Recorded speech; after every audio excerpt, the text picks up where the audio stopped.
We are live. Hello, Simone. How are you? Ow. How are you tonight? How is the land down under? The land down under. Jesse, good. How are you? DB Mac AG, how are you guys? It's weird. It only says one person's here, yet 8 likes. Oh, now we got 17. Hector Hernandez. There's Lake. Donna Harmon, how are you? Jane Lindley. Aramic is early tonight. What is up, my brother? Jacob Hilliard. Patrick Sullivan. Susie Smith, how are you? Robert Sharp. Yeah, I did. They were awesome, AG. They were awesome. I truly enjoyed those. Aramic's on vacation. Hell yeah. I hope you're having a wonderful vacation. Smith it out. Wesley September. Margie, there's Margie. Bradley, what's up? Bradley from South Africa. No shit. Bradley Lay. Justin Conrad. Or no, Conradi. Pups, Bex 7, 420 Tyler, Keith Bloom. What's up, brother? How are you?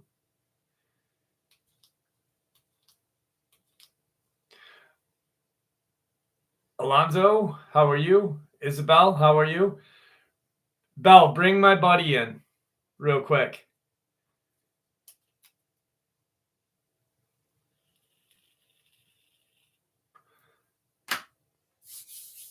I'm glad you like it, Pops. I am so glad you like it. Belle, if you're watching, bring him in quick. What's up, Richard Minnick? Thank you so much.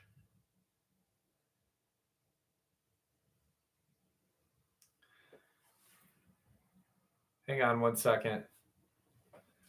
I have someone I want to introduce you to.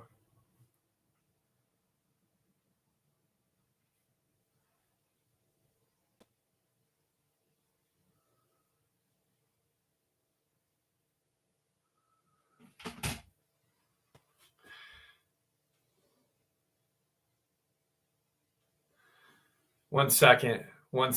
Dude, right before I started the live stream, I hit my heel. Otis Driftwood, how are you? Long time. Hang on, I got someone I want to meet. So I'm having to get on. Okay.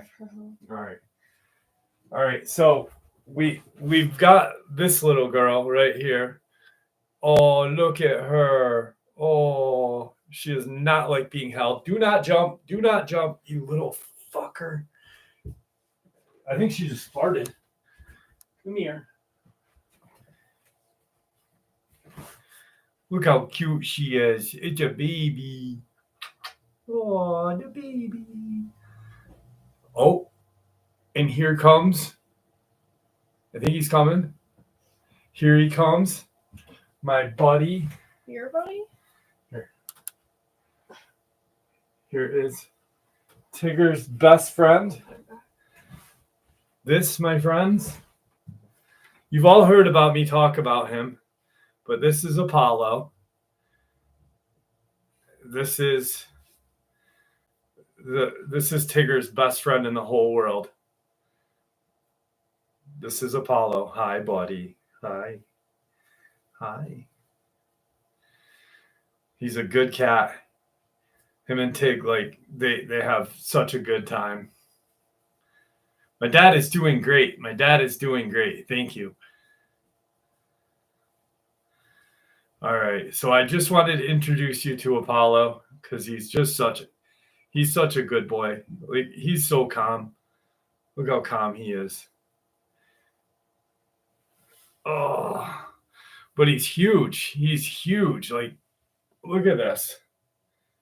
He's a big boy too, huh, buddy? Yeah. All right. Let me get Belle. Here, buddy. All right. Thank you. Ow. All right. I love you. Hi, buddy. All right. So I wanted you guys to meet the family. Apollo, Stormy, Tigger is on my bed. I ain't even about to pick him up because he'll just be like, fuck you, man. Oh, yeah, Apollo beefed ass.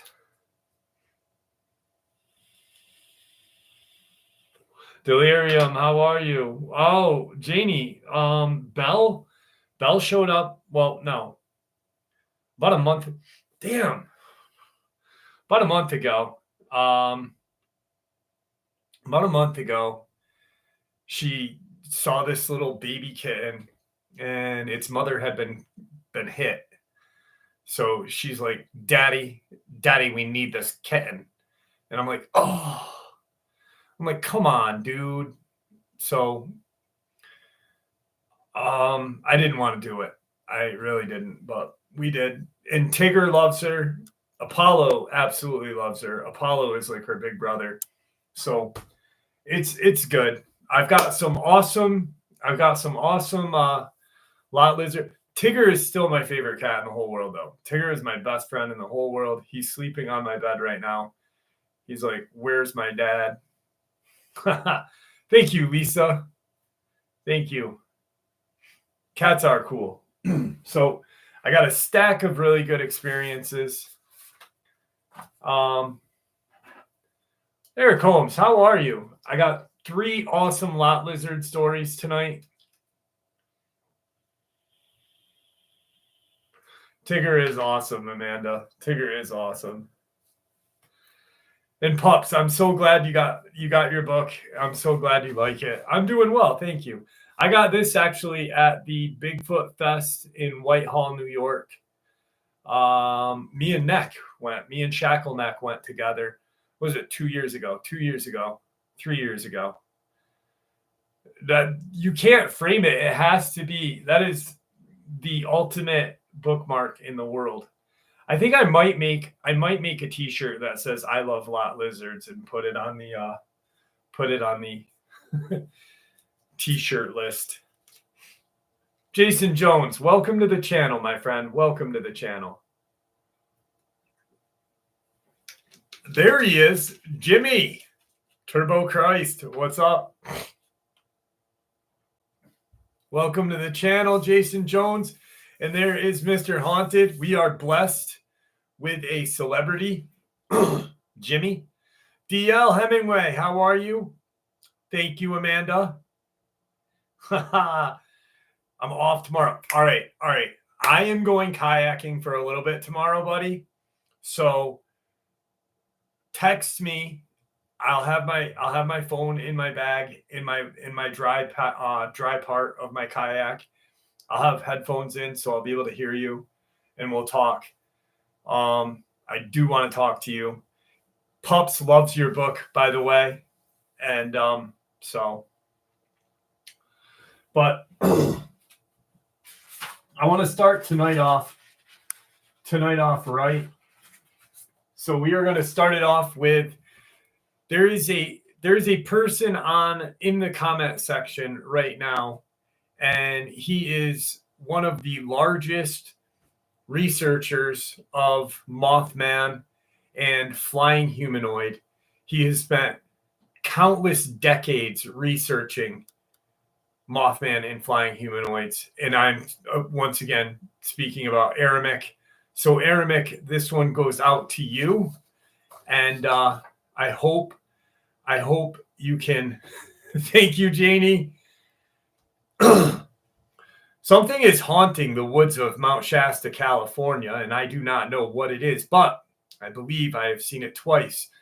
Before I moved to Mount Shasta, I had heard about strange stories of the area, including weird disappearances, alien underground bases, and UFO sightings. But I didn't take them seriously. I was living in the suburbs, which was as far away from anything strange as somebody can get.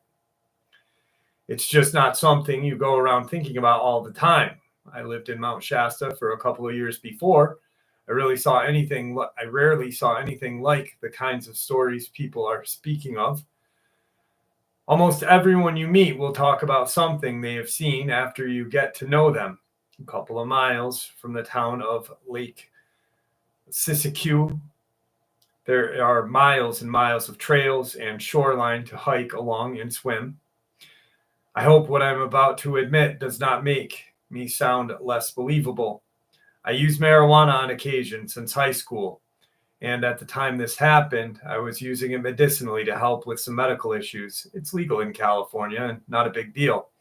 Most people are okay about it, to make a long story short. I wanted to try and grow a couple plants on my own, so I brought some seedlings. And I went searching around in some areas of the forest in the back of Lake Siskiyou, where a series of creeks flow in and out. I was trying to find a place near the water source where I could plant some seeds that had a lot of shrubbery and tree cover so the plants would be hidden. This wasn't a big operation. I just wanted a few plants to grow on my own. We were renting a place and I didn't have any property to grow on, so I felt like this would be harmless. You can understand it's partly because of this that I'm being very careful about remaining unknown. Technically, I could get in trouble for this. It was getting near the end of summer when I had a friend camp out in the woods behind the lake. Before dark, we took a trail to the north shore of the lake and walked up into the forest, where we set up a tent in the wooded area close to where my plants were growing. We were trying to be very quiet, not using any lights because it's illegal to camp here overnight. It was around midnight when we decided to go to the lake's north shore for a swim because it was too hot to fall asleep. We were walking on the trail back to the lake. It was dark and felt humid. As we continued down the path, we passed through a grassy area, and there was a mist hanging over this area about 3 or 4 feet from the ground, but just this one area, nowhere else. I remember my friend saying something because it seemed so unusual to her. A little further ahead, something crashed high up into the trees above us. We were both startled by the branches splitting and breaking. Whatever it was made quite a bit of noise, like something scrambling to hide. It scared the hell out of both of us. When I turned around to look up, I saw 2 large, glowing yellow eyes looking down from high above us in the tree, and the rest of its form was hidden in the branches. It only looked down for a moment, and it must have turned away because its shining eyes were gone a moment later. Then there was another crash in the limbs, like something suddenly jumped or fell, breaking more branches, but nothing hit the ground. My friend was not looking up when this happened. She was looking directly behind us, but she heard it and turned around. As the second crash happened, the tree limbs high up shook, causing broken branches and limbs to fall, but nothing large like an animal hit the ground or only falling debris, It freaked us both out and we ran. After we were further down the trail, I told her it was probably a bear or a mountain lion climbing up the tree, and we must have scared it, but I couldn't forget how large those eyes were. For me to have been able to see them shining so brightly from high up in that tree and the weird mist, it bothered me. It was probably about an hour later, after we went swimming on the north shore, that we saw something again. We were both sitting on the sand having a smoke, and from behind us, we both heard the sound of huge wings flapping. We both turned around at the same time and saw this large, black, bat-like form soaring directly above us, flying at about the same height as the tallest tree. It crossed over the lake and then veered off toward the south, where it disappeared from view. The creature looked like a flying humanoid with bat wings about the size of a tall man. It was far too big to be any kind of owl or bird, and we were both freaked out. I returned the next day with my friend to get our tent. My girlfriend didn't want to go back there. I looked around the area to see if there were any tracks or something. Remember that someone had told me long ago that there were reports in the local newspaper of 3-toed tracks seen on Mount Shasta, but I couldn't find anything that looked out of the ordinary. I've never seen anything like that since, but we also don't go camping out in remote places around the mountain anymore. I never knew how widespread sightings of these flying creatures were until this happened to me. I've done some research online, and that's how I found out. that there is truth to the strange things people claim to see on Mount Shasta.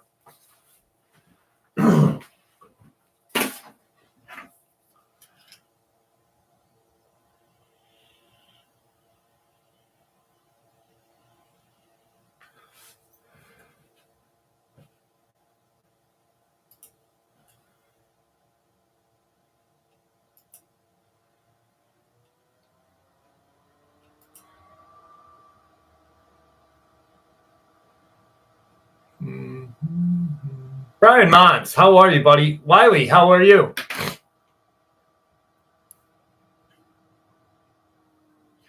Pterodons and pterodactyls. Yeah, definitely are.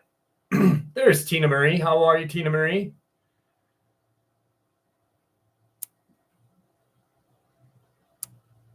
I agree 100% with you, Mr. Haunted. 100%.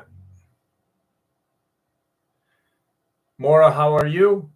Yeah, I want to go to Mount Shasta too. Georgianne, how are you tonight? Bateman, what's going on? Jersey Nightcat, how are you? There is Liz. How are you, Liz? I definitely want to go to Mount Shasta and check everything out there.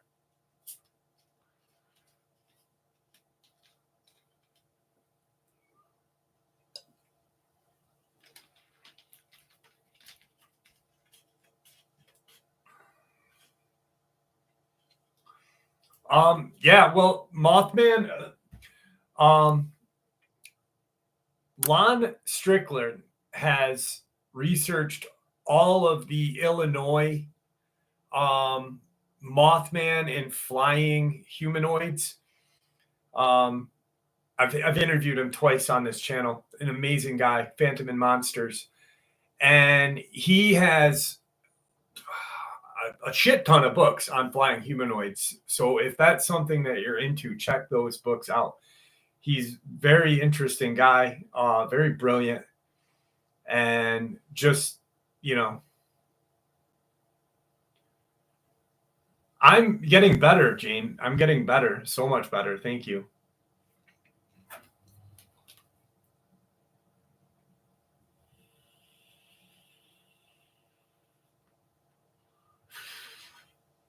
I definitely will, Aramek. I'll be like, the biggest researcher is Aramak.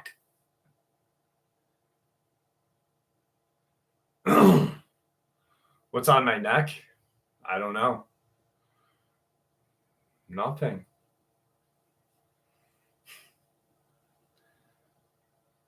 Thanks, SDL. Oh, it's my tattoo. No, I don't wear gold. No gold. It's the Eye of Ra. I got it when I was 20.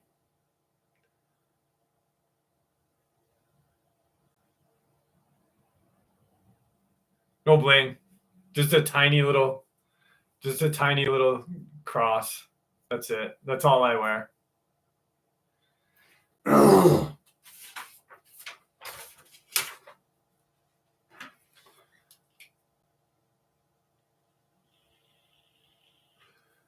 Soon. I did read a little bit about that, SDL. I did. I'm trying to get some more details on it too. Eric, thank you so much, buddy. Holy shit.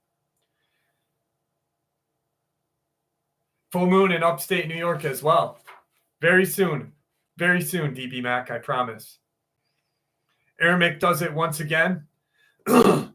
Years ago, back in the 90s, my brother and his friends went three-wheeling, ATV, and dirt bike riding in the Pine Barrens of South Jersey.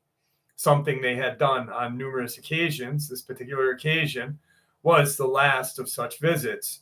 One member of the group broke off from the pack and went deeper into the woods, only to come back tearing ass 30 minutes later, riding like his life depended on it. He and the group believed they were in serious trouble. When my brother and the rest of the group caught up with him, he was loading up his bike, clearly terrified, later admitting that he had experienced sheer terror because of what he encountered. In his words from that dinosaur movie, That was the only way he could describe it, but he couldn't get a clear view because it was right on his rear tire trying to take chomps. What he was referring to was the raptor from Jurassic Park movies, but my brother and friends believe it was something to do with the legend of the Jersey Devil. This had such an impact on this guy that he would never go to the Barrens again and would never venture into the woods without being armed. Even to this day, he will not discuss what happened. If it's brought up to him, you may wind up in a fist fight. Not that he's a tough guy or anything, but he's extremely disturbed by this experience. And so are my brother and the rest of the group, just from seeing their buddy's reaction. My brother saw another of the group that day, only a few weeks ago in Colorado. And his buddy said that to this day, that kid will not talk about it. And he had to go to therapy and try to forget about it.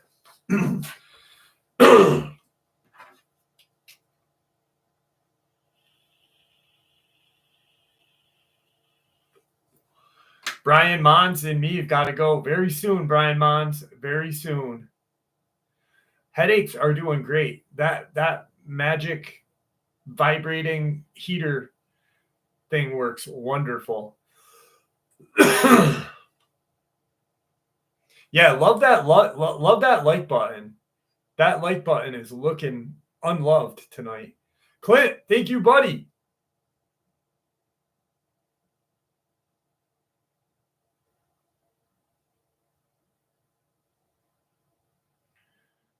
I definitely want to go to Mount Shasta. There's a lot of places that I want to go to. Thank you, Anthony. Thank you very much. I appreciate that. Utah. I want to go out to Utah to check out Skinwalker Ranch, Colorado, New Mexico, Shasta, some more East Coast things. I'm not really big on the LBL. I think the LBL, people have gone to it too many times. You know what I mean? If I was going to do the LBL, I would more or less do like a historic thing, like watch someone will do it now. Look for like the Vampire Hotel California. They aren't hotels. They were never hotels. They were actually homes that were built by, one was built by a steamboat captain, and another was by, I forget who he was. But I'd really want to do like a historical thing. Am I afraid of crawlers? I hate crawlers. Crawlers scare me the worst. I think I'm just I definitely never want to see a crawler. Claire Harris, how are you? How are you? Elijah, what's going on, buddy? Brittany Mitchell, how are you?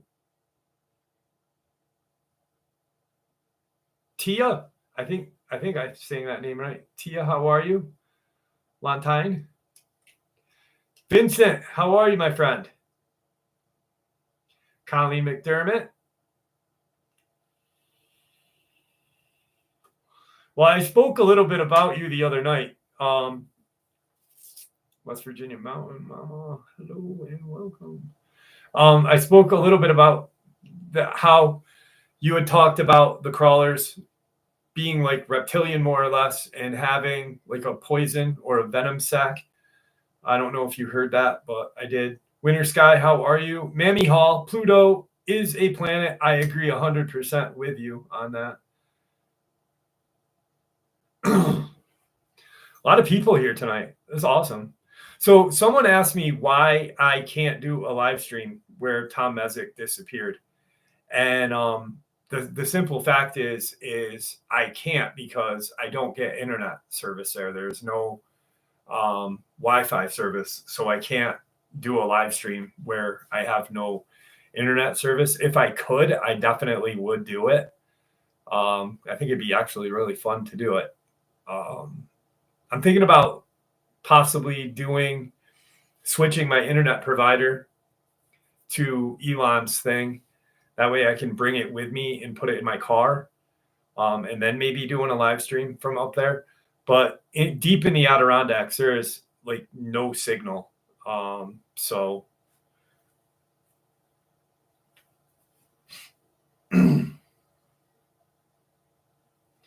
No, this is not my merch, SDL. Joel Burgess, how are you? This is me and Shackleneck went to Whitehall Bigfoot Fest 2 years ago, and I saw this shirt and I had the baseball shirt, Bigfoot. I was like, it's mine. I had to get it. T-Wave, how are you? Adam Condon.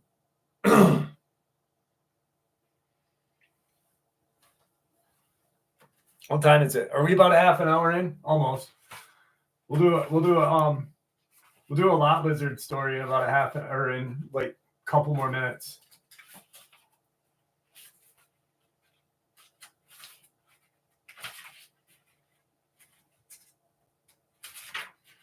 Let me find I got a black-eyed kids experience for you guys. Let me find it if I can find it. I had it earlier. Here it is. Here it is.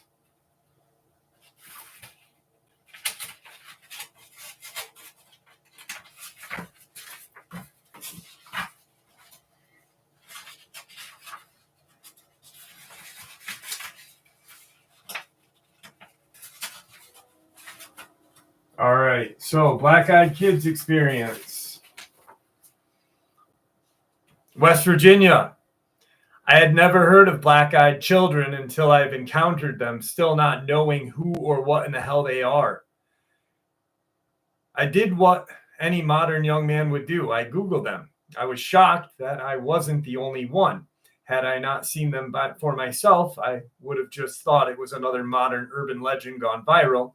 Besides my girlfriend, I've only told my brother, who is into everything creepy and horror. Wait, I did read this one. Sorry. I'll just finish it. My girlfriend and I live in a small gated community in southern West Virginia called Glade Springs. The community is about 150 houses, a country club, steakhouse bar called Bunkers. Now, anyone can come through that gate during business hours, but after they close, the front security gate stops all traffic and makes sure you're a resident. If you are a visitor, they call the house that you're going to go to and verify that they're actually expected. Sometimes it's a hassle, but hey, you don't have to worry about robbery. So imagine my surprise when my doorbell chimes at 2:30 in the morning. I was jarred awake and wasn't sure if I was dreaming, considering I'd just gone to bed shortly before. I roll over and look at the clock, notice the time. Doorbell chimes again. I felt a cold chill run through my body, not reading much into it, but it could be one of my neighbors has an emergency, right? I nonchalantly made my way to the door. Now I see how foolish I really was, and I open it. Luckily, the wrought iron storm door was still locked because who or what stood before me was not a resident. Two young boys stood at my doorstep, one looking 17, one 10, wearing dark hooded sweatshirts and jeans. Young one had shaggy, dirty blonde hair and would only look down at the stone steps. The older one had his hood pulled up and his head tipped to where I could only see half of his nose drawn down. My voice was caught in my throat, and before I could even speak what they wanted, the older one spoke. His voice sounded forced and dry. There was no emotion or sincerity in what he said. I'm sorry to bother you and your girlfriend, but we need to come in and use your phone. We've been in an accident. I felt that familiar chill return to my body. How did he know my girlfriend was here? I wrote it off as my Tahoe and her VW were in the driveway, and I figured they just assumed. I tripped over my words. Something about these kids was not right, was not normal, and was not human. I can bring you my cell phone and you can call. I don't get service inside here, so you have to stand on the sidewalk and call. I finally said nervously. Of course, I was lying through my teeth. I didn't want these kids in my house. Well, my brother really needs to use your bathroom. Chuck, can we come in? The older one said, and that's when I went into complete panic. He knew my name. I'm sorry, are you from here? How do you know my name? The words practically shook out of my mouth. That's when he became slightly hostile and demanded to be let in. And I told them that I was sorry, but I could not help them. And just as I was about to close the main door is when it happened. Both of them snapped their heads upward and looked me straight in the eyes. Black. No iris, no pupil, no retina, just pure, dark, deep black. I was paralyzed with fear. For a second, I thought those kids were just playing a cruel joke and had snuck into the community somehow and had bought those freaky supernatural demon contacts. That was until I heard the ringing. It was like the ringing sound that you hear when you have a hearing test done, that digital high-pitched shrill. And then flashbacks started. And that's when everything went black. The next thing I knew, I'm being shaken awake, lying on the mudroom floor, my girlfriend standing over me with a worried look. "What the hell, Chucky?" she asked. I had no idea how to answer her. My head had taken a pretty good whack on the slate floor, and there was a bit of dried blood stuck in my hair. But other than that, I was physically fine. I slowly remembered everything that had happened and looked at the door. Daylight. I'd never been so happy to see the morning in all of my life. I told my girlfriend everything that had happened and honestly think she thought I had brain damage from hitting the floor, but she insisted she believed me. And then we Googled it. And I believe that's when she really started to believe me, was at that point. I don't know who or what these things are or where they come from, but they are not from this world, and I know that for a fact. For some reason, I had a lingering thought. I'm still not sure if they put that thought in my head or not, but they wanted me to know that even my memories are not safe, that they are very strong and seem to be growing in numbers. For some reason, they seem to not be able to hurt you physically unless you invite them in, which I don't know, since neither one of them were ever let in. But they can get into your mind. Since that night, I feel as though I'm being watched. I see them out of the corner of my eye occasionally. I'll look at my girlfriend while we are at the movies or dinner, and her eyes will be solid black for a split second. And worst of all, they took one of my most precious memories from me and turned it into something sinister, something that is now a constant reminder of these black-eyed children.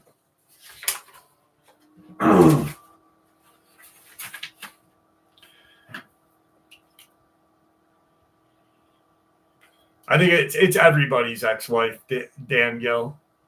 Cop Collar, what's up? How are you? Dude, that's what I was wondering. But you know what I think is, well, Jacob Hilliard, they could either be some sort of alien or a demon. I mean, I believe that aliens are demons anyway. So, quite possibly demons or aliens. But I think when he'd see his girlfriend's eyes be black for a second, I think that was just maybe them playing mind games with him. I'm not really sure. Once again, I'm no expert. Anyway, it is time for a lot lizard story.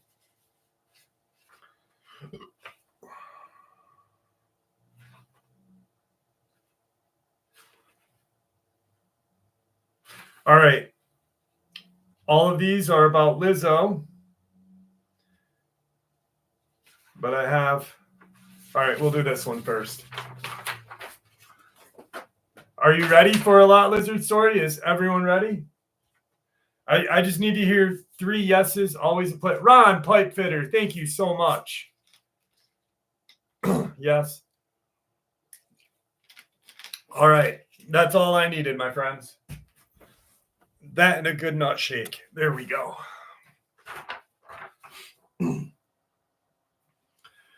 The Greasy Spoon Diner, Biff's Bites, shimmered under the lonely neon glow of the I-95 exit sign. Inside, Earl, a trucker built like a brick outhouse, nursed a lukewarm coffee, his brow furrowed like a crumbled road map.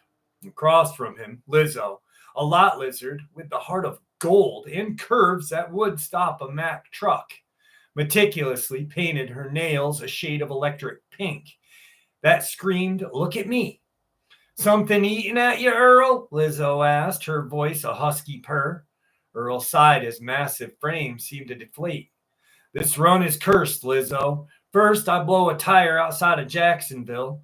Then my CB goes kaput, and now," he gestured towards the kitchen with a ham-sized hand, "Biff's making that meatloaf again." Lizzo chuckled, a sound like wind chimes in a hurricane. Biff's meatloaf is a weapon of mass destruction, that's for sure. But I wouldn't say cursed, just unfortunate. Suddenly, the fluorescent lights flickered violently. The radio crackled with static, then blared a garbled sermon backward. The air in Biff's bites grew thick with an unnerving chill.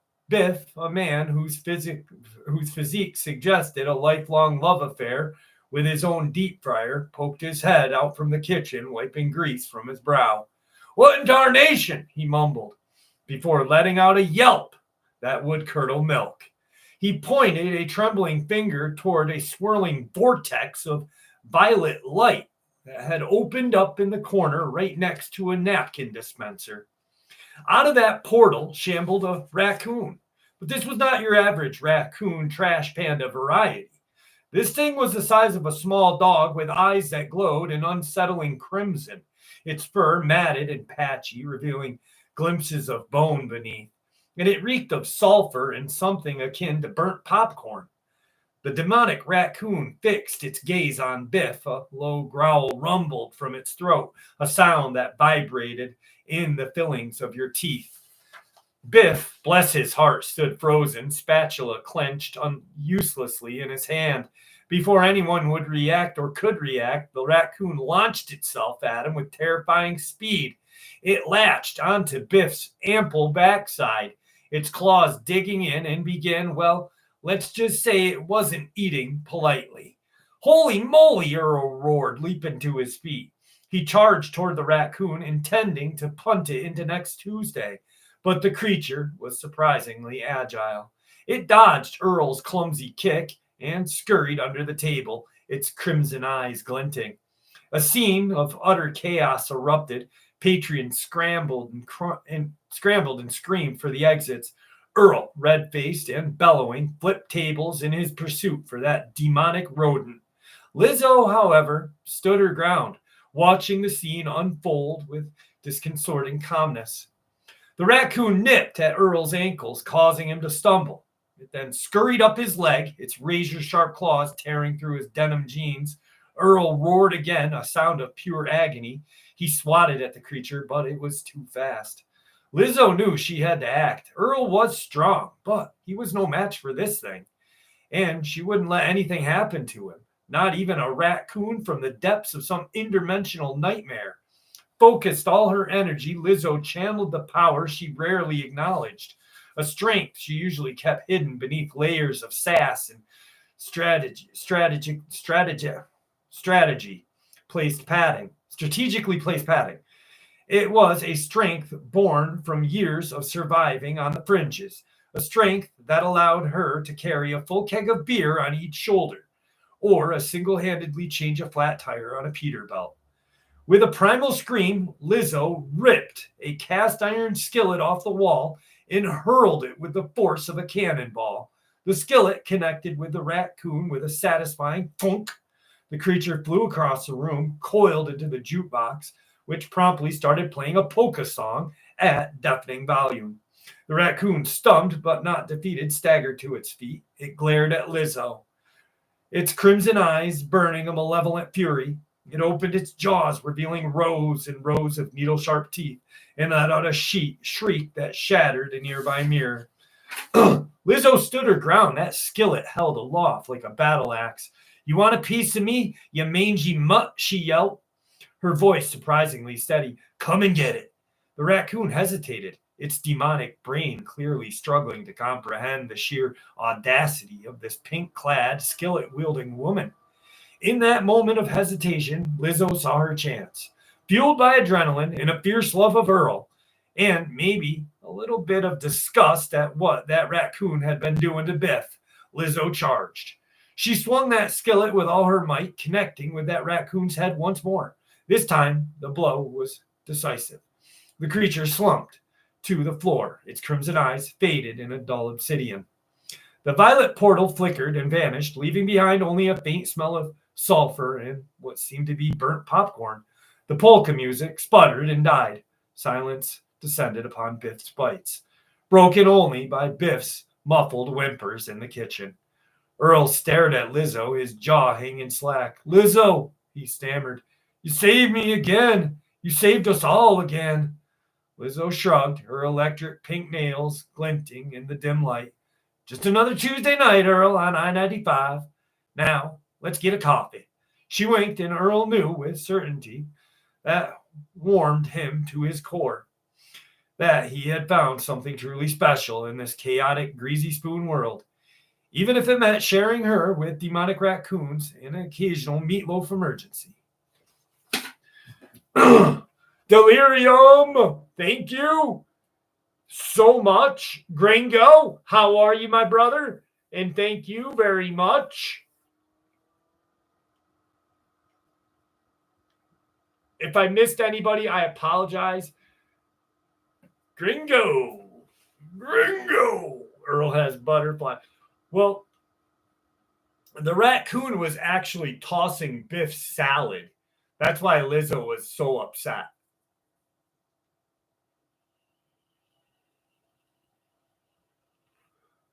What's up, Tattoo Patriot? How are you?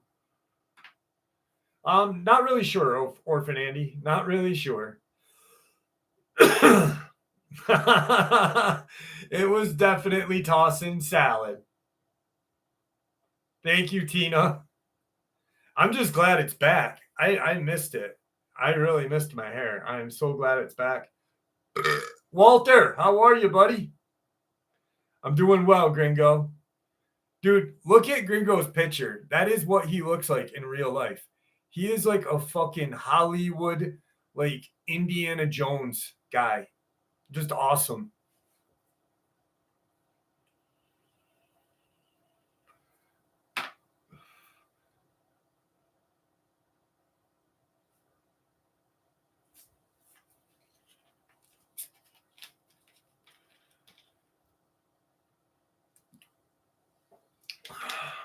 Maybe, Nicole. I'm not really sure.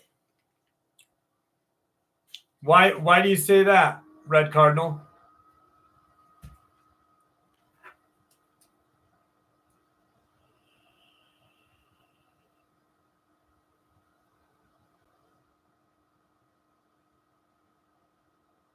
Or I don't know. I posted a picture. That's about it. That's the only thing I did was post a picture once this week because my friend was getting mad at me because I was using an old picture.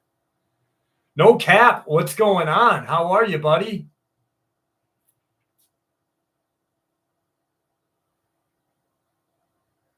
Oh no, that was me. That was me. Yeah, that's me, buddy. That's me. I don't use Facebook, so I very rarely use it. So the other day I went on it and I that was me. But thank you.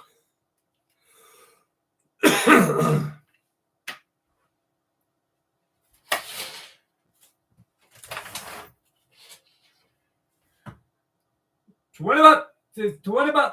Smoke them if you got them. That's for you, DB Mac. That's for you.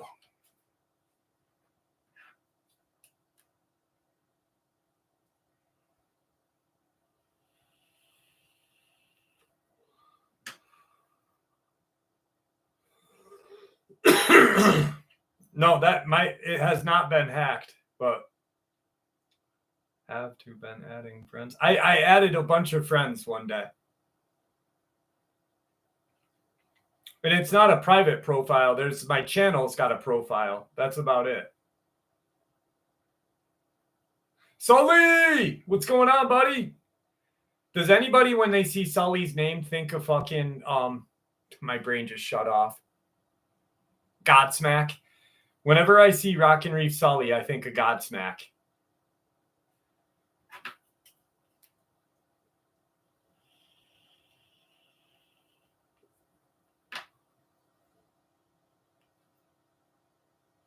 Oh. Monsters Inc. Sully. Ooh, that's good. I wonder what would happen if I put a Coke on the sharing stone.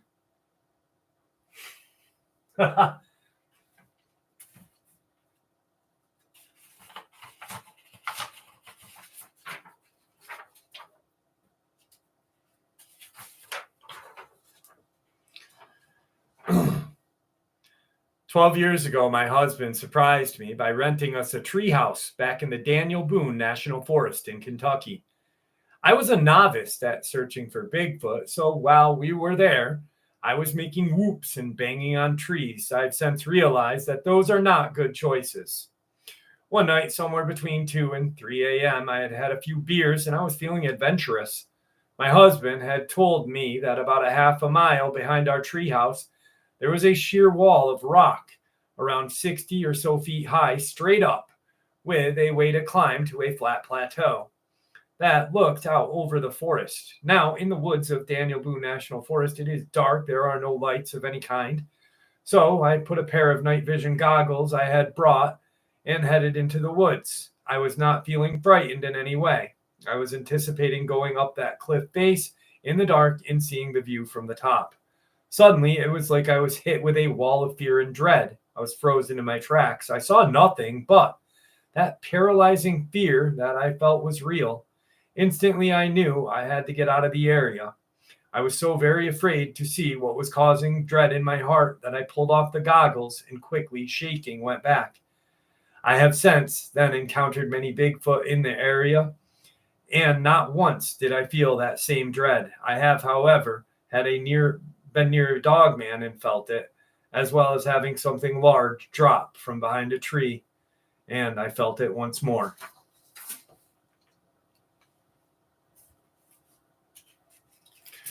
Amanda, have a good night.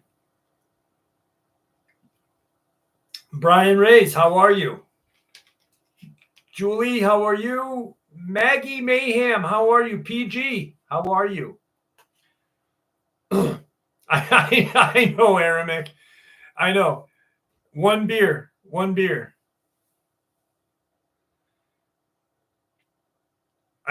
Jason Jones, I am not disagreeing with you at all. I have 40 million views. My channel has 40 million views, and I have more views than like some channels with 200,000 subscribers. So I don't know what is going on, but I'm not doing it for anything other than why I do it. You know what I mean? I love doing this. It's my life now. So.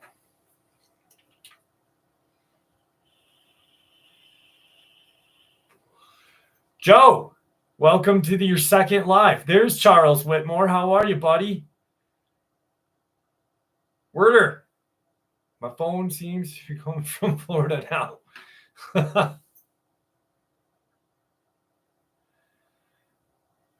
Yeah, we did hit 98,000 though today. So I only need like 1,960 subs to get our play button.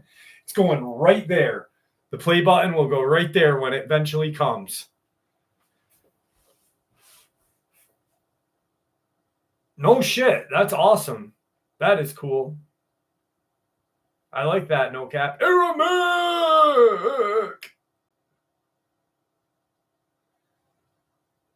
How many new? I don't know what that means, George Coker. I don't know what that means, George. I'll have it by like next month, I bet you. By like next month, I hope.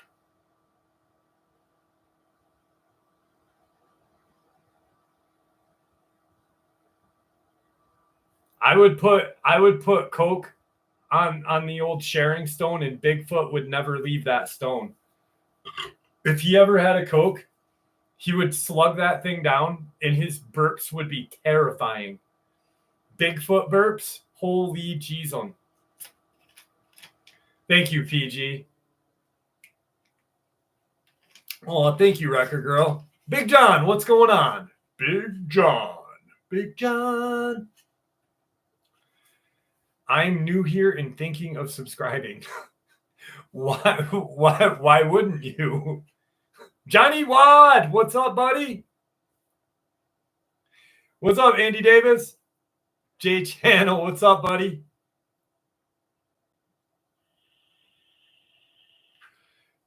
Dude, or if you gave like Bigfoot a Sprite and said, you got to chug this mother, chug that shit. Bigfoot would like burp and shart at the same time. burp and shart.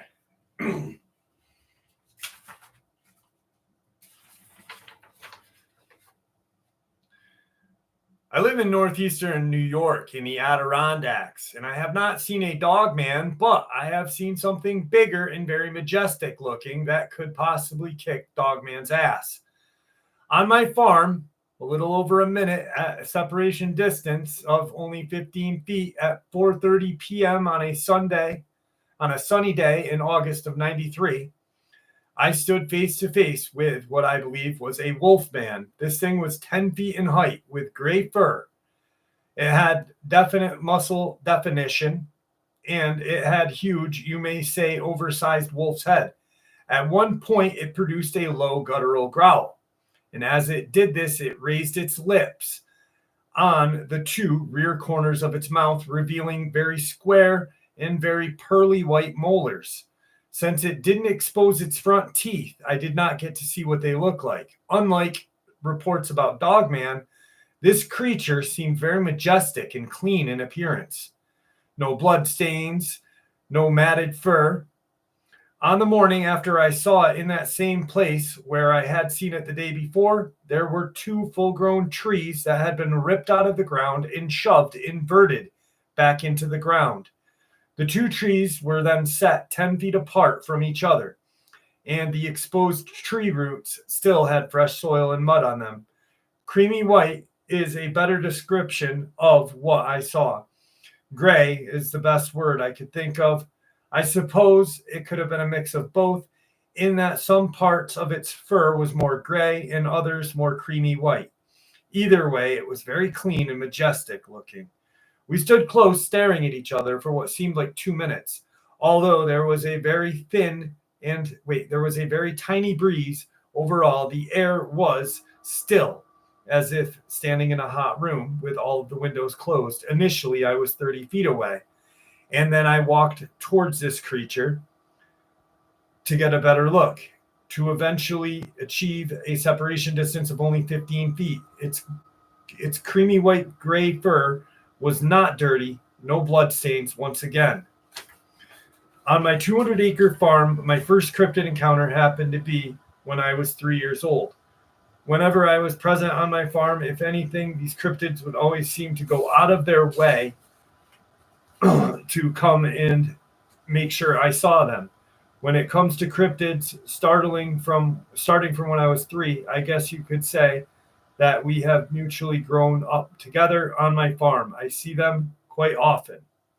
Now, when it comes to different categories, specific supernatural entities, most of my numerous encounters were deadly. On 2 occasions, in particular, supernatural entities have very nearly succeeded on killing me. But not all of my encounters with supernatural entities were dangerous. Some of my encounters with supernatural entities were overtly playful. You would be surprised at the honest demeanor of kindness that you can achieve in such situations. My farm is not the only place where I encountered cryptids. Cryptids seem to come out of the woodwork to find me, no matter where I travel. Once a few cryptids, bunch of them seemed to be stalking. Once a few cryptids, a whole bunch of them, at one point seemed to be stalking me. To cryptids, it's like they have some sort of radar. Somehow it causes a blip. I don't know. I don't know.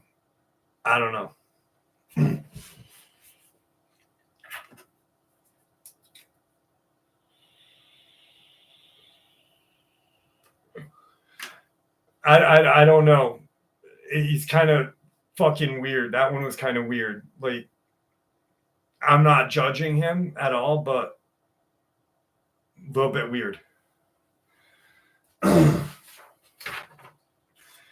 This is a very interesting thing that is in the...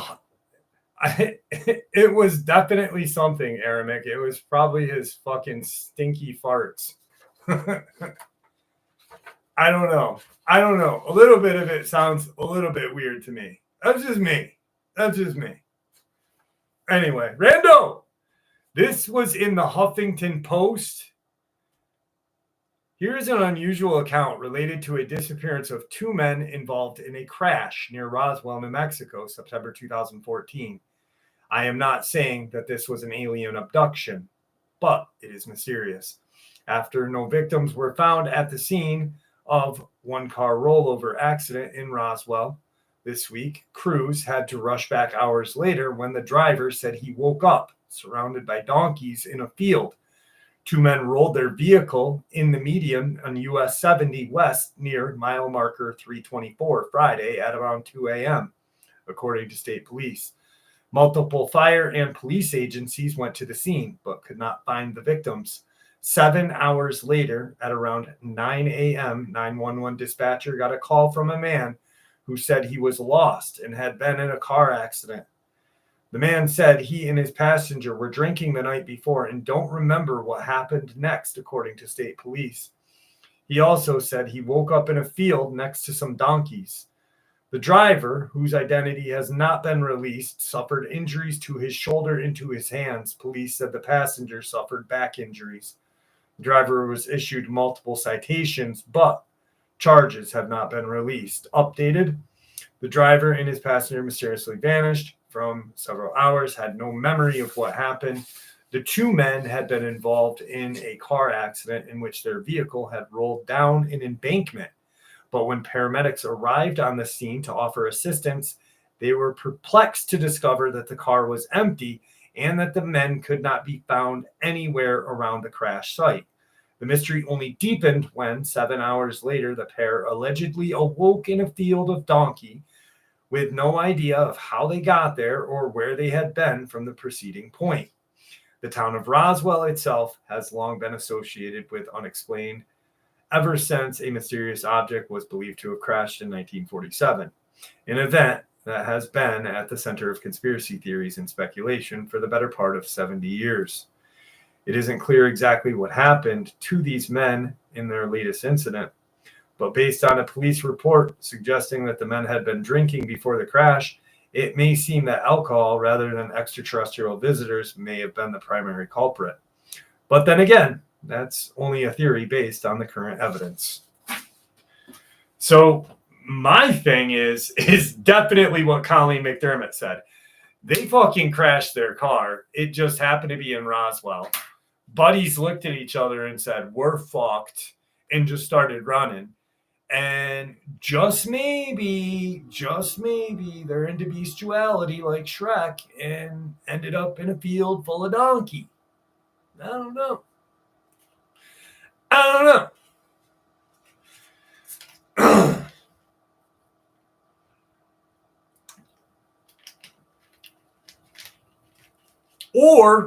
Or what happened is that the aliens were actually donkey and they were touching booter. I like the last one better. What's up, DC?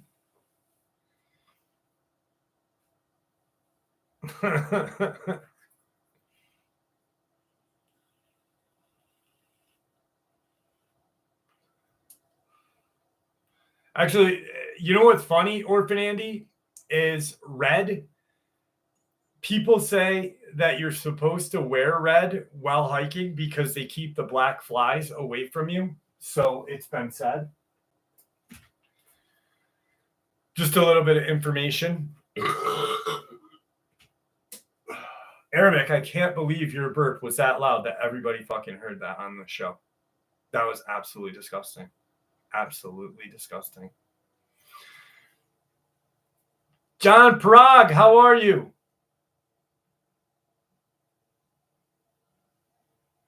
No, I quit smoking real tobacco years ago. I'll smoke cigars.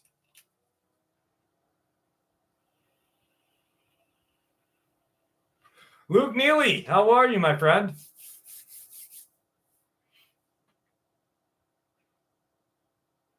I've heard that too. My mom swears by Skin So Soft.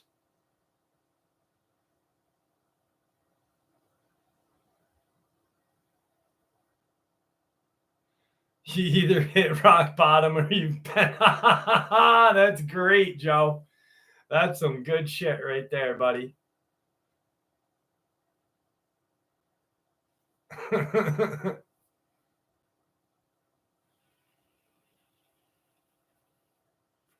That was phenomenal.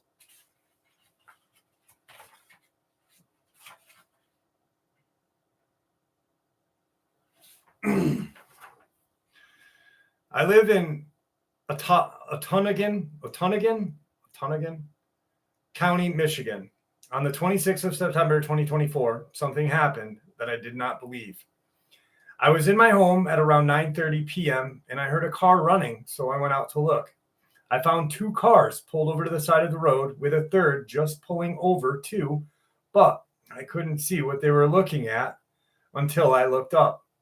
There was a massive amount of UFOs flying above the field behind my house. They were not planes. I grabbed a video camera and started filming. There was no sound except for the crickets. I even captured a large triangle that hovered over another UFO, landing on it and took off. There were so many of them, I couldn't film them all. They were coming from all directions, but they usually came from the field, which is due west behind my house. I got some shots with 2 or 3 of them in the same shot. Planes cannot get that close to each other without crashing. While all of this is going on, my satellite to my TV kept getting interrupted and have to keep getting reset. Also, the battery in my video cam, which is an 8-hour battery, had about a quarter of charge left, just suddenly went dead. I went in and charged it some, but when I went out to film some more, it suddenly went dead again. Subsequently, for no reason, the footage was not in the memory. The next night, I went to check again, and there was activity that night as well. The 27th, just not as much. This time, I got my neighbor, her children, her grandchildren to witness the UFOs with me. One of the kids reported seeing a tall, light gray, human-like creature with large, funny-shaped head go running very fast across the lot behind our house. I didn't see this, so I can't say whether it was real or not. I am a little inclined to believe it because my neighbor and I both have had someone or something outside of our home for a few nights, but were unable to catch whoever it was. I think this place really needs to be investigated. The field behind my house has never worked by farmers, never mowed by anyone, yet the grass and weeds never grow there. And when looked at from above on Google Earth, it looks like possibly some sinkholes, and I know some artisan wells. My whole village sits above hundreds of artisan wells, and maybe that is why they were here that night. So, funny thing is, I don't know if you remember, there was a lady that I talked to. She lived in Pennsylvania, and she kept having like this weird kind of.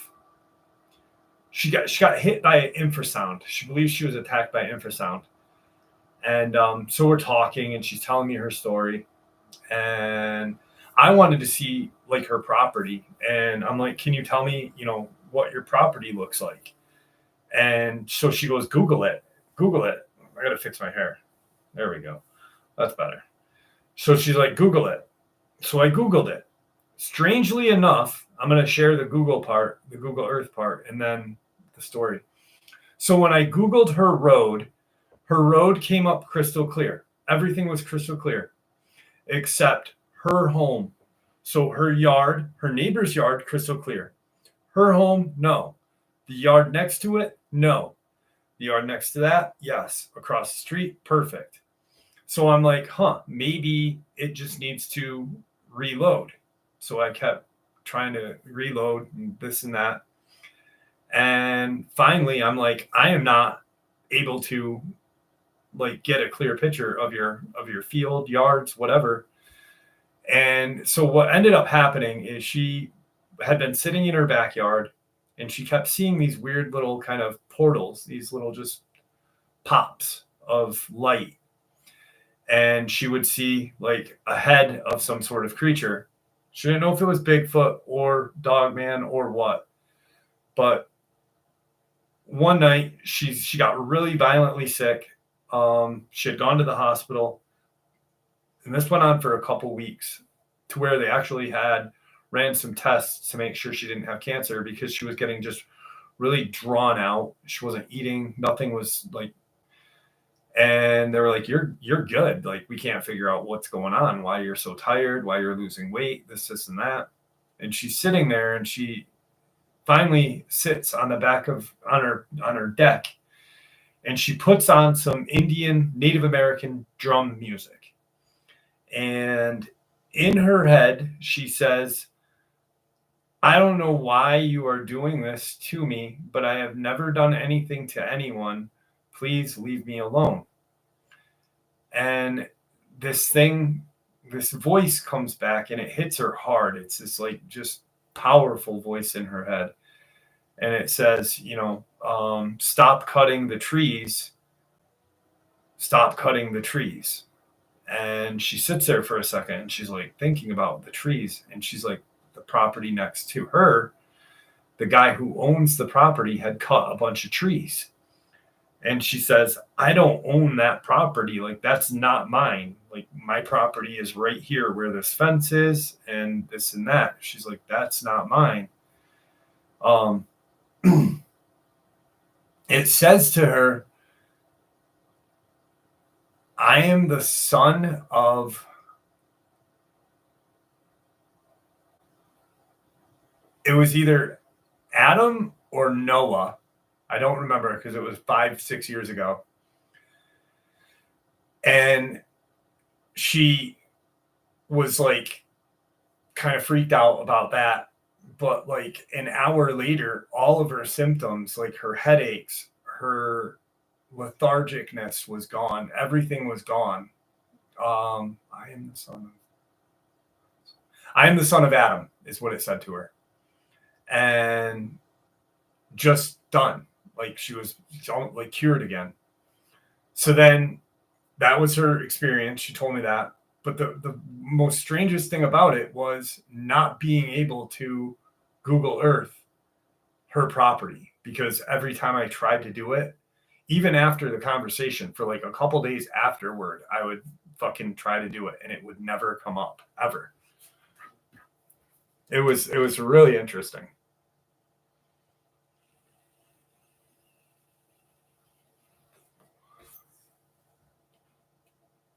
I don't know what the crowns are. I have no idea what they are. If you click on them, it says leaderboard points. I have no idea. I don't know if it's because people are talking or Omega Mofo. If you had chosen to choose between full knowledge of cryptids or aliens or ghosts, which would you pick? Wow, great question. Thank you, Joe. Appreciate that. I think it would be aliens. I think I would want to know as much information about aliens because I think they're demons. I really honestly believe when I say, like, I think they are demonic. That has nothing about who donated. It has nothing about who donated. Because if that was the case, Aramic would have a crown and Delirium would have a crown. It has nothing to do with that. I think it's comments is what it is. But I believe that alien are demonic, and I think that if you get the info on them, that you might have all of the information or a portion of it. I'm pressing on it right now, and it just says community leaderboard.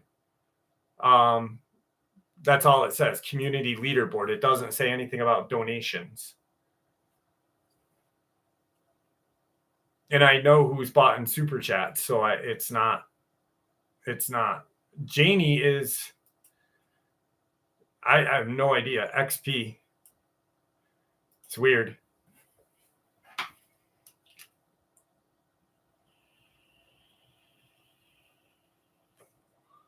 But yeah, I think it would be aliens 100%.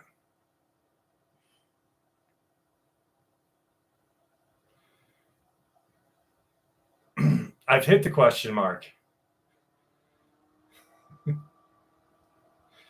Yeah, John Williams. Yes. Hang on 1 second. I gotta get something.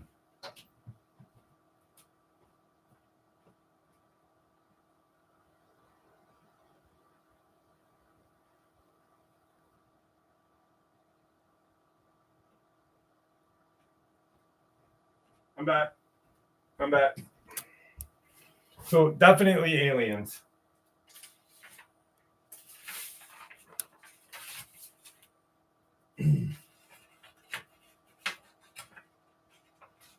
And speaking of aliens,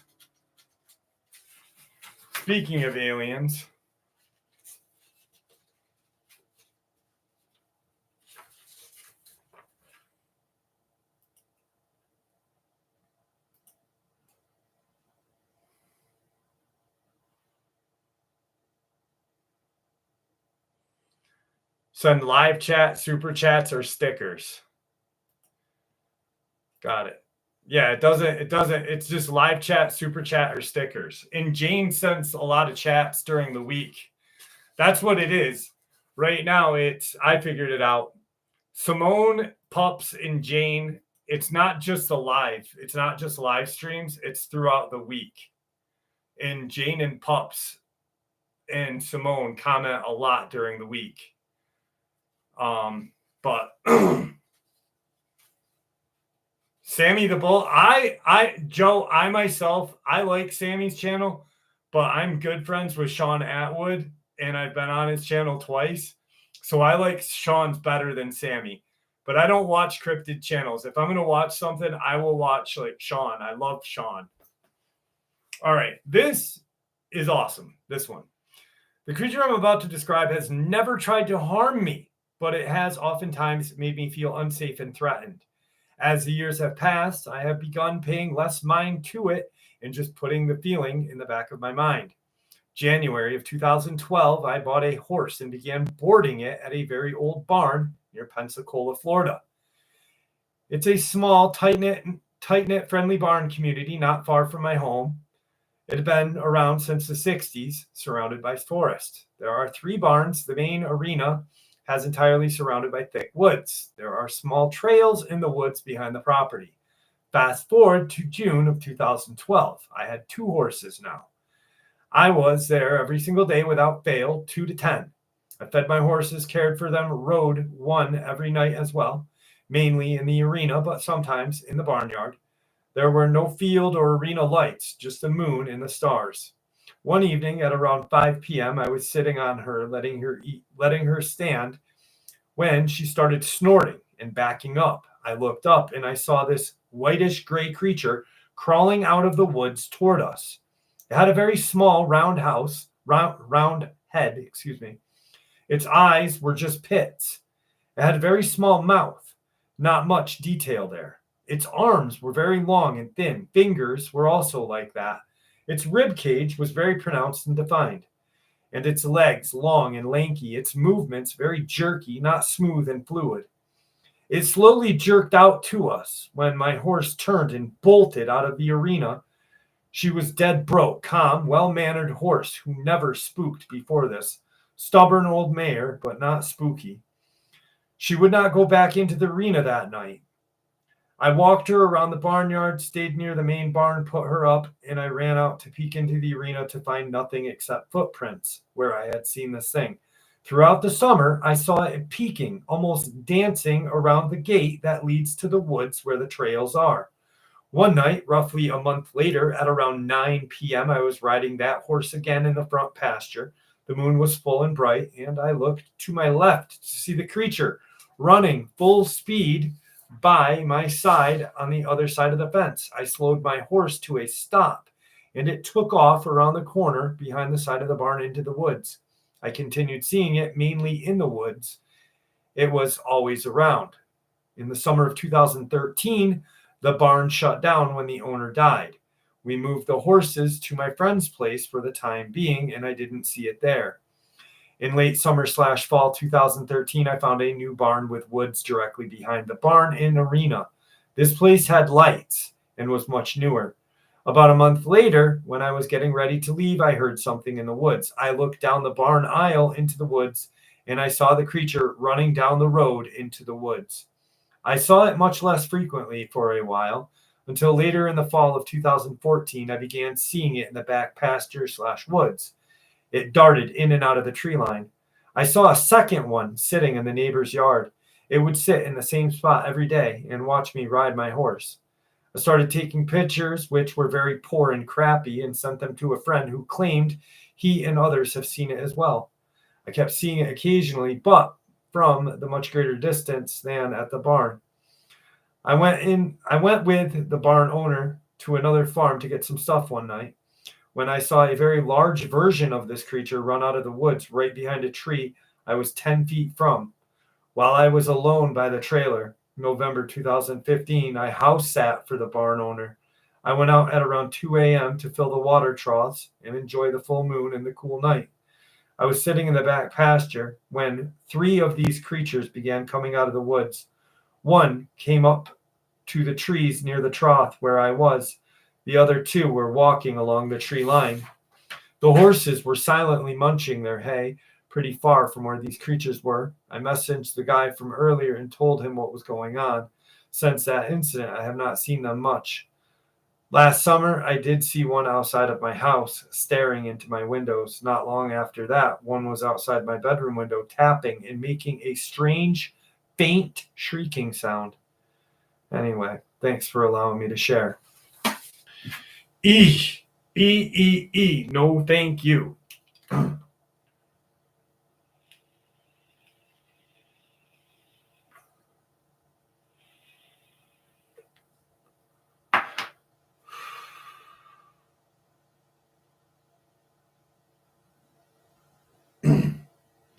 What's up, Tito? How are you? Yeah, where is Squatchin' Grandma? Wait, we're missing Squatchin' Grandma. Janie's here. Liz was here. Pups is here. A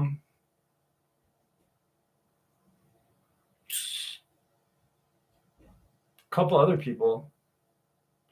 Yeah, I would not be happy seeing a freaking crawler in my freaking window. No, thank you. I know you're here, Tina Marie. 59th is not here. Is 59th here? I haven't seen 59th. Rockin' Steady. No Truth Quest. Craigers. No Craigers.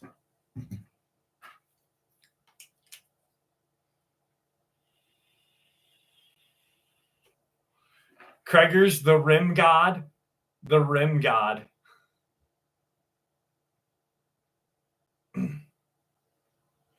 Eli, thank you, brother. Appreciate that. Speak Life. Thank you. Christ is Truth. I haven't seen her tonight. I beat you on that one, Aramic. No Puma Pete. Yup.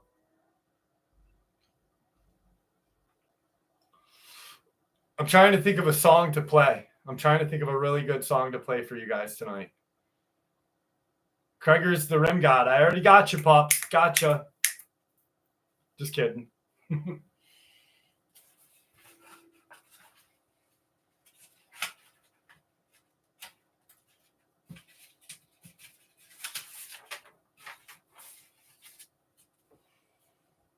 Craigers, there he is. Holy shit. We were just talking about you. Ha ha. What an entrance. That's a fucking entrance, huh? Yeah, crawlers are demonic. They are demonic. DB Mac, I promise. I promise I will. Petrus, I'm glad that you're here. Your first time? That's awesome. I'm glad that you're here, my friend. Dustin, what's up, buddy? Like puffer fish. Oh, shit. That's funny.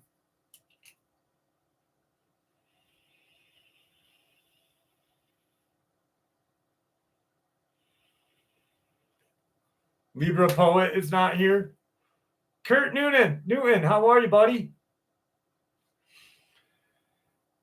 On this occasion, a delivery driver for a company, Rappy, who was already heading home the Ramon Perez neighborhood, reported via a call to 911 operators that as he was entering Les Taros Avenue from an overpass, a dog-like figure walked upright, stopped in the middle of the street, nearly causing him to fall off of his motorcycle.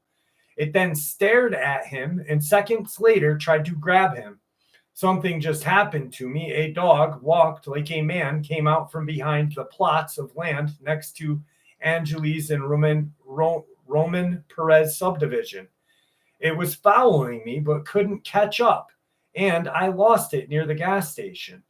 You need to send a patrol car before something bad happens, the dispatcher allegedly told the emergency receptionist.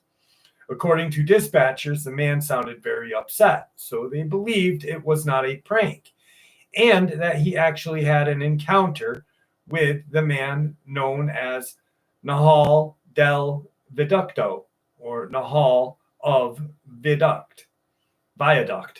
So Nahal of Viaduct. This would be the third report attended by authorities in which people have claimed to see a dog-man-like creature. The most curious thing is that all of these sightings have occurred near the viaduct or said artery. Even reports of the beast lurking at night near the Reynosa San Fernando Highway and the viaduct are becoming more common. But only 3 of these reports have been reported and addressed by authorities. So far, uniformed officers who have conducted surveillance patrol in the area where the alleged viaduct Nahal has been seen have only found traces of larger than normal canine and some scratches on structures, further fueling the idea that this creature indeed exists.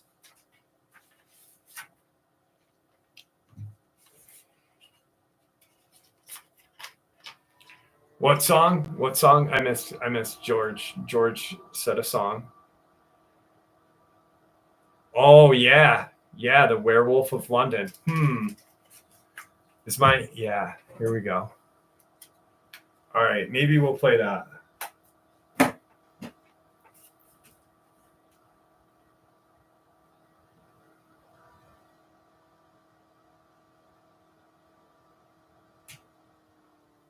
Hang on, I got to get the beat.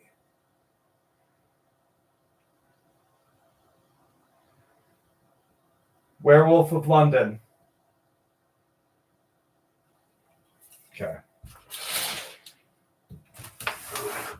Oh, look at the moon. I don't know if you guys can see it. No, you guys can't see it. Maybe if can you see it? There it is. There's the moon.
I'm gonna practice that. That's gonna be. I'm gonna have to practice that. That's what it was. Oh shit! I am going to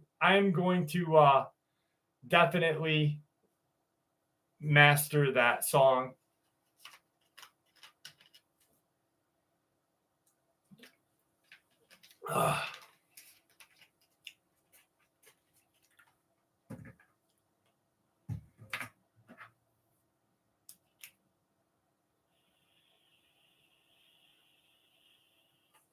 No, not too much. Not too much of a dull moment in my neighborhood.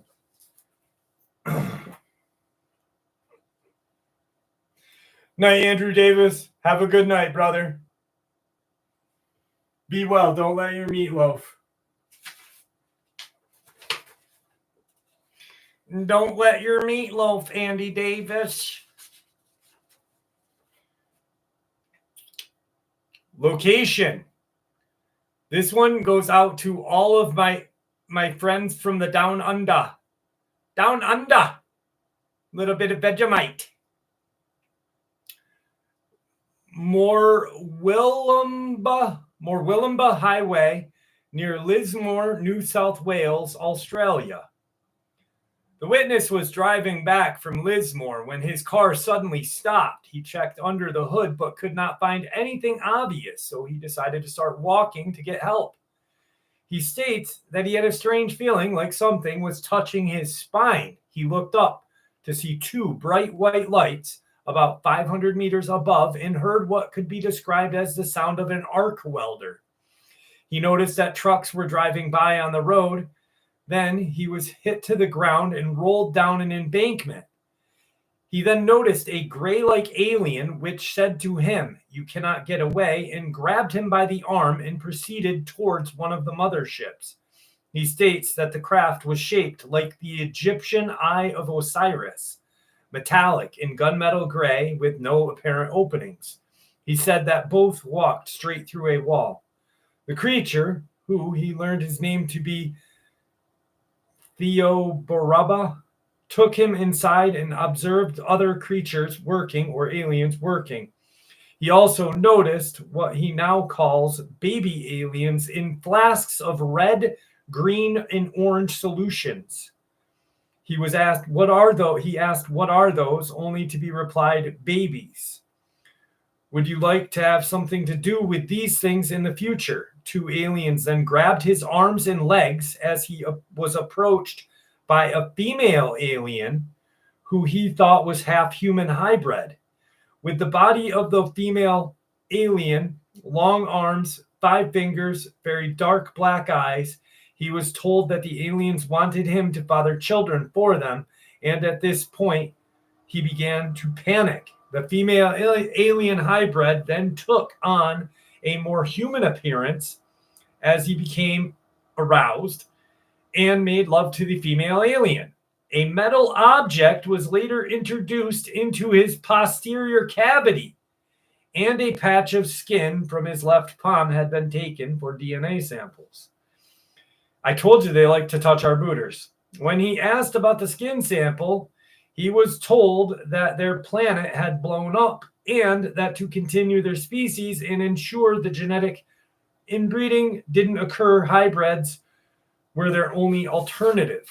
The same year, another occasion was walking along the road in Kingscliff and saw 2 more motherships again and shouted at them to leave him alone. Apparently, he met the now familiar gray alien who told him that they had inserted an implant in his finger.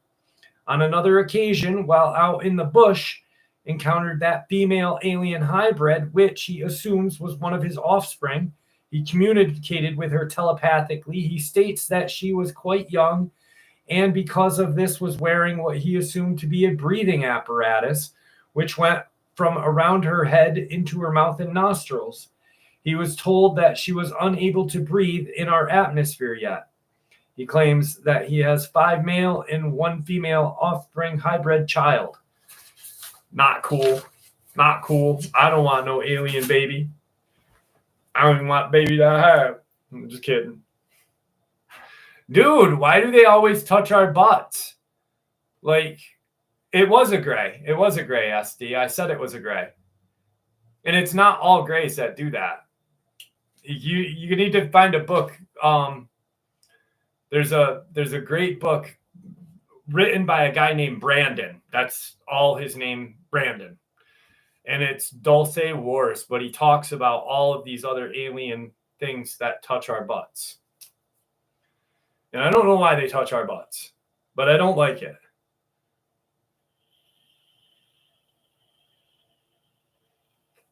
Thank you, Kreggers57. Thank you.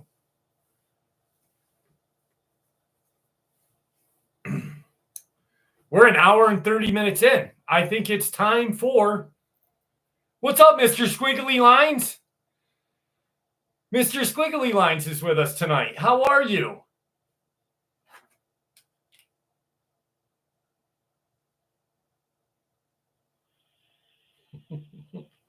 No hybrid child support. What's up, buddy? All right. Do I hear a hell yeah for a lot lizard story? Yes, no? All right. We got the lot lizard stories. Oh, so do you guys remember when Bubba was abducted by the aliens and they touched his booter? Do you guys remember that one? Well, Bubba comes back in this, and Bubba is back. So here we go. The flickering fluorescent sign of the Starlight truck stop hummed a lonely tune against the vast, inky canvas of the Texas night.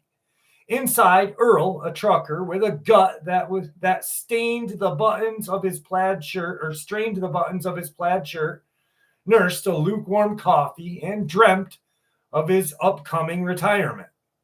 He was just weeks away from trading in his 18-wheeler for a fishing rod and a recliner. Suddenly, the diner's chatter hushed as a blinding beam of light engulfed the parking lot. Earl choked on his coffee, sputtering, "Not again." He remembered Bubba, poor simple Bubba. Last year, the same damn spaceship had snatched Bubba right off his rig, claiming he was a specimen of prime rural stock. They returned him a week ago, mumbling something about incompatible digestive systems, and leaving him with an unsettling craving for motor oil and a tendency to speak in binary code.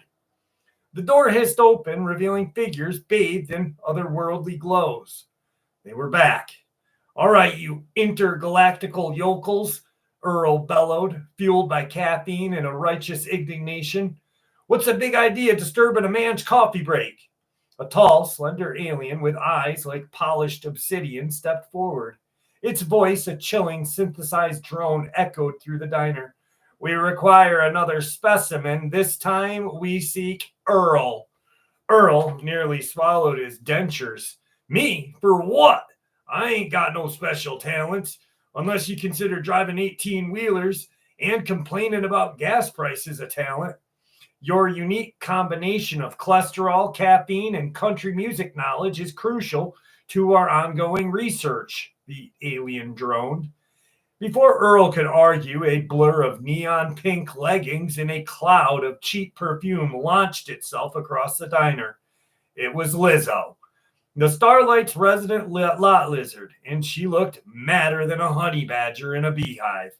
"Hold it right there, Slimy," Lizzo shrieked, her voice crackling with fury. "You ain't touching Earl.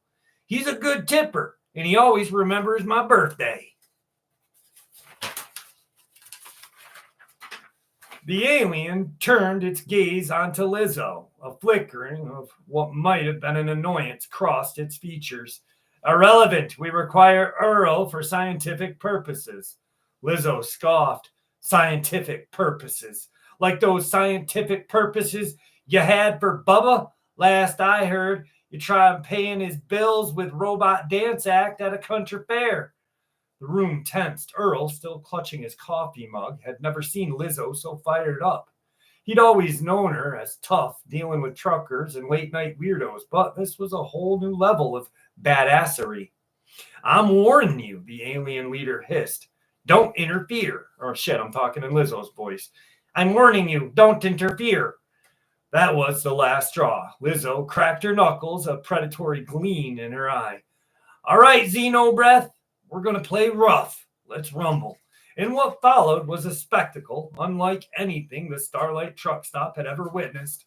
Lizzo, fueled by years of street smarts and a surprising knowledge of professional wrestling, went on the offensive. She drop-kicked one alien into a stack of napkins, suplexed another across the table, scattering condiments and bewildered truckers. Alien leader, realizing it had underestimated the tenacity of a woman scorned and possibly hopped up on energy drinks, tried to retreat, but Lizzo was too quick. She leaped onto the countertop of that diner, balancing precociously on the edge of the coffee maker. "You want a piece of me, space freak?" she roared, challenging her inner Hulkster. "Then come and get it." With a mighty roar, Lizzo launched herself off that countertop, executing a perfect leg drop directly onto the alien leader's head. The alien crumbled like a discarded soda can. A collective gasp filled the diner. But Lizzo was not done. She clambered onto the bar, grabbed a bottle of cheap tequila, and smashed it over the head of another alien attempting to flee. Then, with a final triumphant shout, she jumped off that bar with a flying elbow, taking two more aliens in a glorious explosion of chrome and alien goo. Silence descended upon that starlight. The remaining aliens, clearly traumatized by the sheer ferocity of that lot lizard and heat, frantically scrambled back to their spaceship, which promptly shot off into the night sky. Lizzo, slightly out of breath and covered in alien residue dusted off her leggings, she turned to Earl, a triumphant grin on her face. "Well, Earl," she said, "looks like you're stuck with me for another night. What do you say we celebrate with a plate of chili fries, my treat?" Earl, still speechless, could only nod. He stared at Lizzo with a newfound respect. He had always known she was a force to be reckoned with, but he never imagined she was capable of single-handedly saving him from alien abduction with a leg drop and a bottle of tequila. As Lizzo led him to the back booth, he overheard her mutter, "Intergalactical weirdos. They just don't know how to treat a lady, or a good tipper for that matter." Earl chuckled. He knew his retirement fishing trip would have to wait. He owed Lizzo one, maybe even two. And besides, he had a feeling his life had just gotten a whole lot more interesting. He took a sip of his now cold coffee, a smile playing on his lips. The Starlight truck stop, it seemed, was never going to be boring again. There's 59. What's up, buddy? We were just talking about you, wondering where you were. Where's my sody? Where's my sody? Thank you. Thank you, SD. What's up, Susie Smith?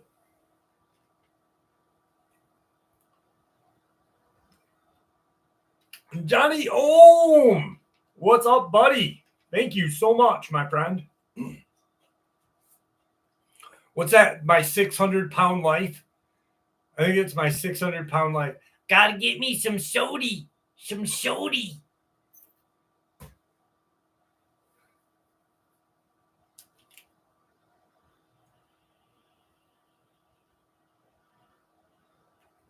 Oh, I ran out of Mexican Coke earlier today.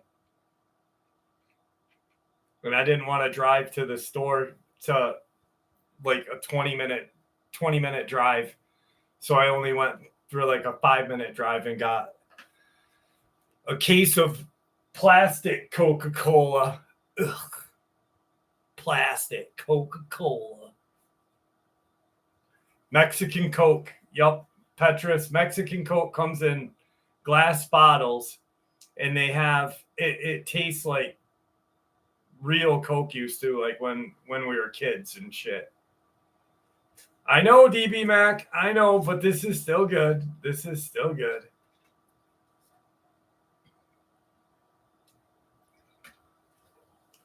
I know. Most people do.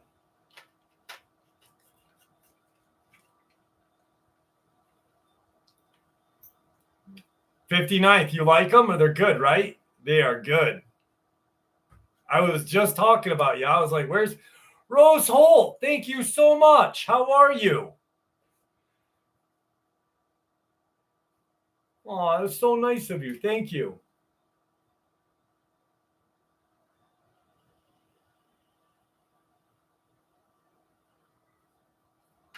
I am doing well. I am doing well. Thank you so much.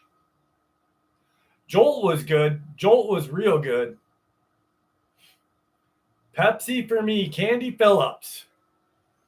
Did you hear about the man and woman in New Jersey? The woman was grabbed by a dogman, and the husband went to shoot it like 4 times to get away. No, I don't go on Facebook too often, so I don't know. I've been wondering how you've been.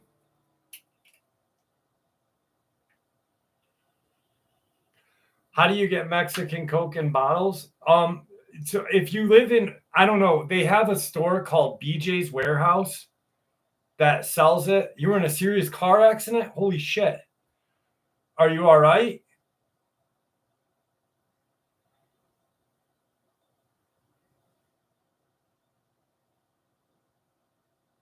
Wow.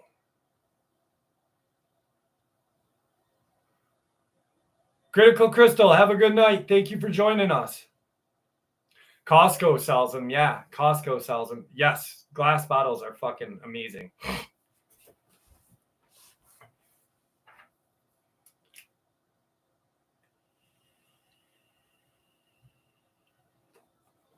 Werewolf of London.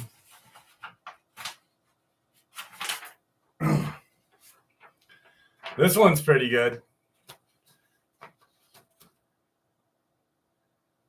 I think Speak Life, I really do think almost killed. Jesus, when was that? Like last week or something around then? 2 weeks ago?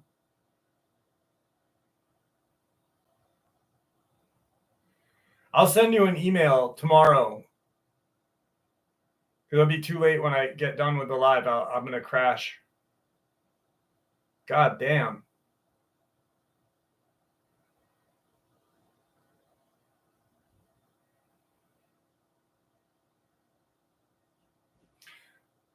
Finch, thank you so much. I appreciate you.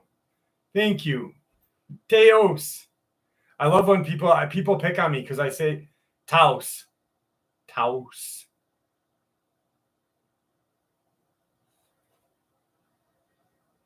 Thank you so much.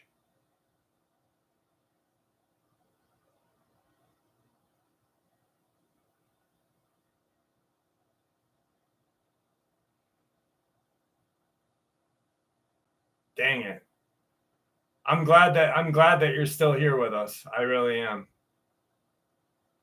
You know it, Lake 17. Just Tigger, actually. Because Stormy and Apollo are Bell's cats. Scrambled eggs for brains now. I'm not laughing at your accident. I'm laughing at that because I can just fucking imagine.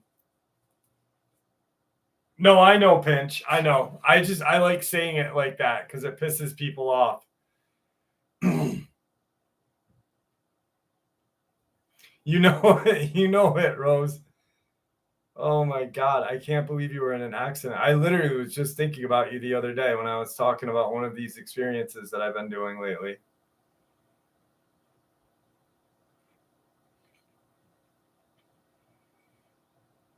Anyone see here about theory with Mountain Dew and names? Energy weapons. Mountain Dew's been a drink well before energy weapons, though. Mountain Dew was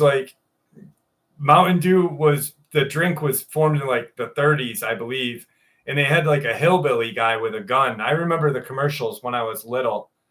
But yeah, it's way before energy weapons.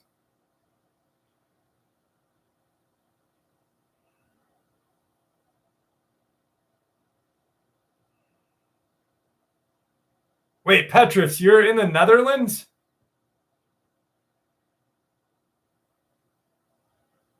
No shot. All right, this one's pretty creepy. No kidding. Well, thank you for joining us. Jolt was good. I liked Jolt.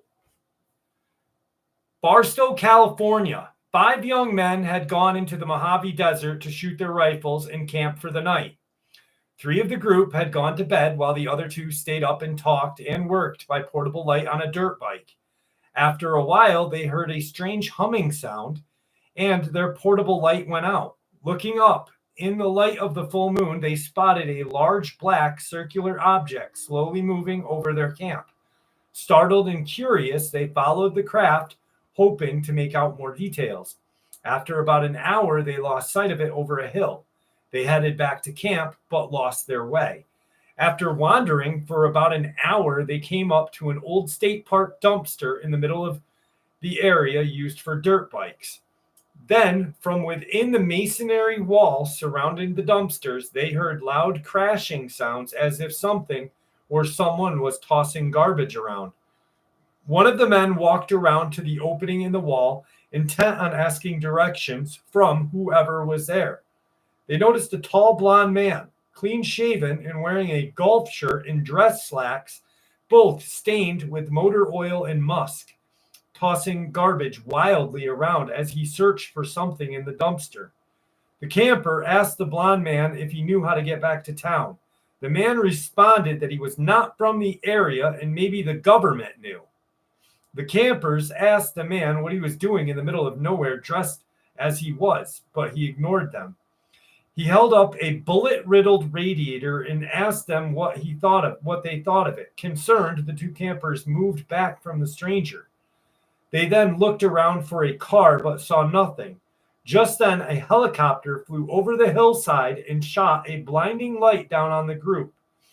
Though the 2 campers do not recall the man leaving the dumpster, they turned to talk to him and he was gone.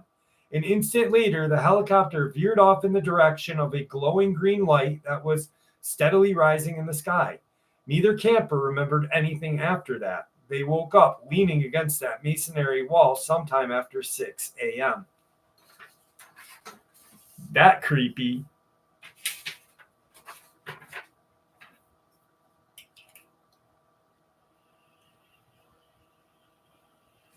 Samara, you are awesome. I really appreciate it. I love Samara. She always thanks everybody who donates. Tony Glover, what's up, buddy?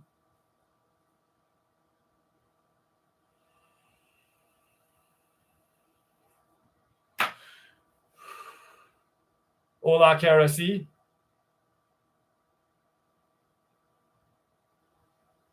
Citrus Red Bull is good. I like the my favorite Red Bull is the grapefruit Red Bull. Grapefruit Red Bull is like, oh, it gets my motor going. This occurred near Houston, Texas during the evening of September 24th, 2021. I woke up with my head turned to the side of my bed and opened my eyes to a creature 3.5 feet tall. The entity appeared to be female. She had hair which appeared to be black, pulled into either a tight bun or ponytail behind her hair or behind her head.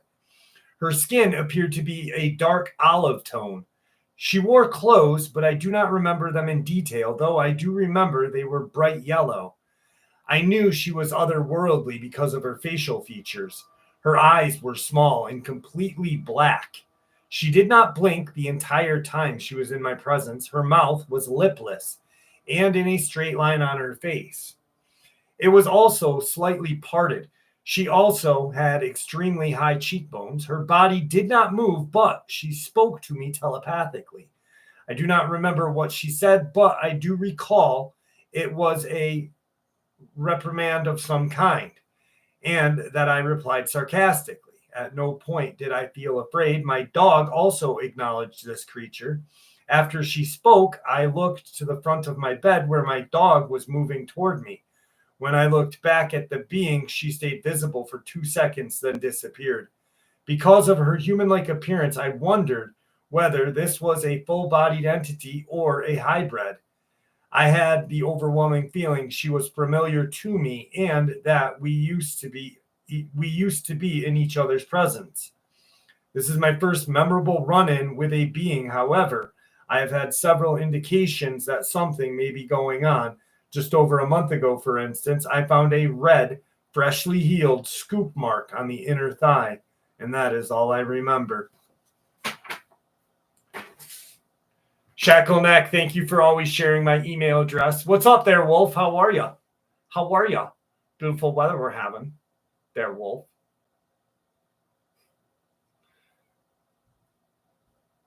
Definitely a creepy feeling, creepy experience. So I took the kids out shooting this week. Lil Isabel and her boyfriend went to the gun range with me. They had a blast. Lil Isabel's a good shot. She's a pretty good shot. She was shooting my 22 Magnum, and I was shooting my PC carbine. It was fun. She had a lot of fun. Caleb had a lot of fun. You gotta, especially with little girls. Like, girls need to know how to shoot. I gotta take my other daughter, Abby. 22 Magnum is definitely a great underrated round. You're right, Dustin. Loot drop soon. No, Aramic, you're good, brother.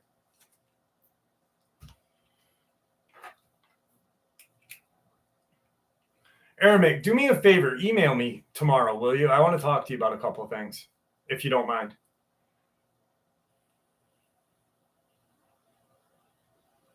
But yeah, little Belle, hell of a shot. Because she's like, blink, blink. I have, for the 22 Magnum, I have the copper jacketed ones. I have the regular ones, both hollow point.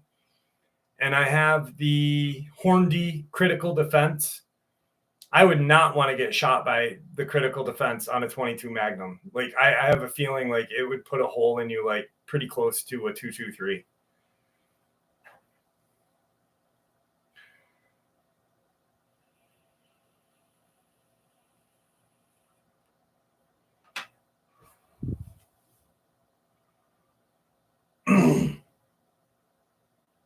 I think it's essential. I think all kids need to know how to shoot. All kids. You know? Like, I let Belle shoot the 9, and she liked the fact that, you know, the 22 didn't have much of a kick at all for her. For her, it didn't. You know, like, for me, it has none. But for her, maybe there was a little. Because she's a tiny little thing. She's only, like, 92 pounds, 96 pounds max, like 5 foot tall. But then I was like, here, shoot the 9mm. And she just sat there, and she did good. She did really good. Yeah. It's definitely 22 Magnum is definitely not for cryptids. I wish that Fort Scott Munitions would do a tumble upon impact. You gotta be, Rose. You gotta be. Everyone should be. I'm literally thinking about moving to Vermont because New York state laws, even in the Adirondacks, are just getting fucking ridiculous. Like, just, they're getting terrible. Hang on 1 second. I got to do a little bit of adjustment. Blip, blip, blip, blip, blip, blip, blip, blip, blip, blip, blip, blip, blip. There we go. Much better. Much better. Gun safety for kids. Haha, that's awesome.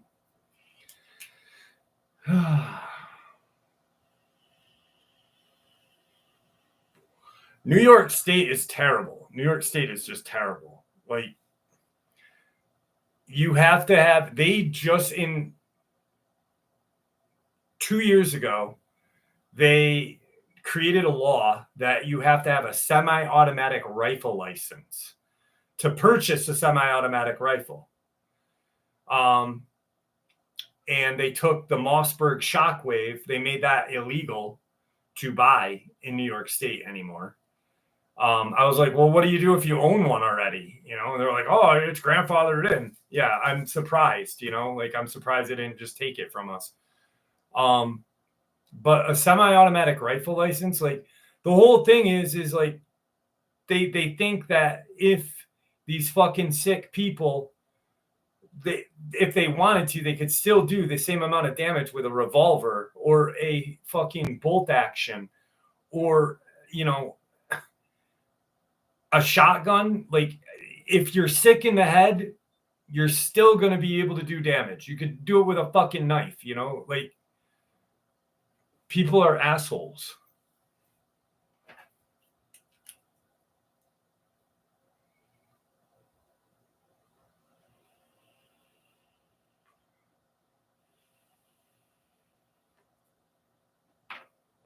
New York State is I love the Adirondacks. I love where I live. I love where I live. Like, but it's two different breeds of people. You know what I mean? Like, people where I live are completely different from the city. You know, like even if you're a Democrat and you live up here, or Republican, whatever you are a different person from the downstate people, because like it's a completely different world, you know? Just it makes no sense. It's stupid. But the kids both had a lot of fun shooting.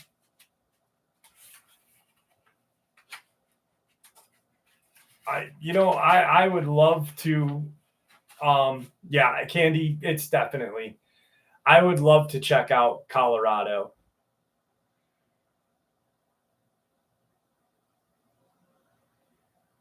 Well, no, I mean, people in New York, people that are from New York stay in New York because, one, if you're from where I am from, it's pretty, you know what I mean? Like, and you forget about the laws sometimes about, like, you know, because you already own firearms, you know. But like the people in the city, they love the city. So you're just like, but Vermont is right across the border. I'm I'm like 30 minutes from Vermont. So, you know, it's right there. The Adirondacks are right there. The only thing that stops me from moving to Vermont is that it would take me a half an hour to get to my parents' house, or 40 minutes to get to my parents, rather than 5. So, Vertebraker, what's up, buddy?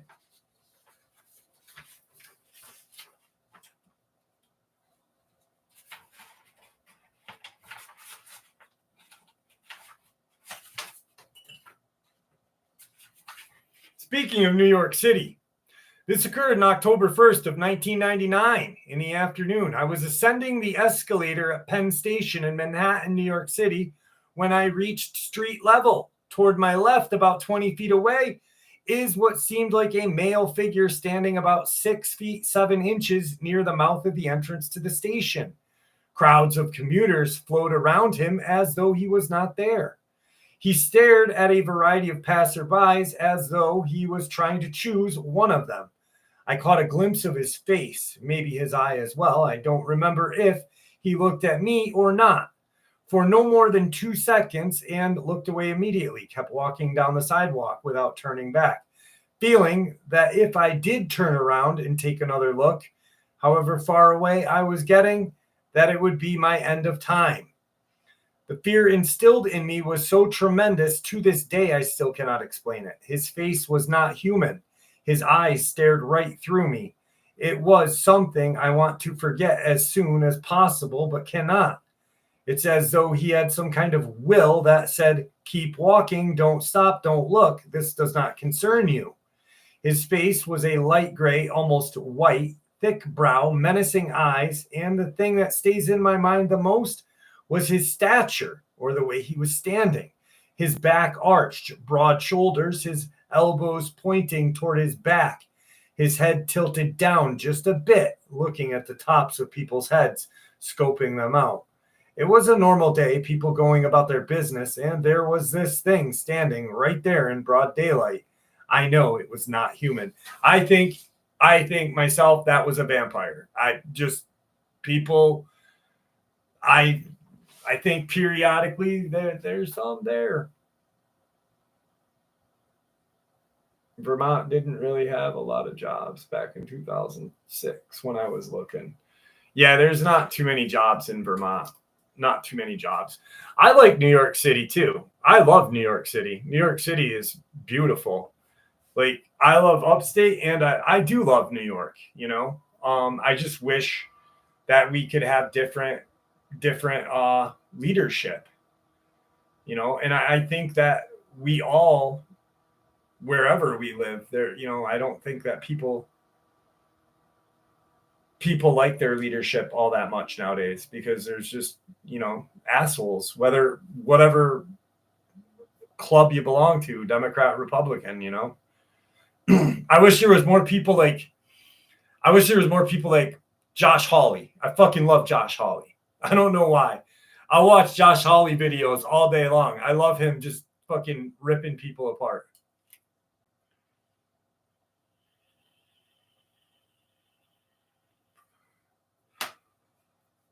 And JD Vance. I love JD Vance for the simple fact that his mom was addicted to drugs. She's sober, and he knows what it's like to be poor. You know, he grew up poor. If you've never seen JD Vance, his movie Hillbilly Elegy, dude, the movie is amazing. It's his true story.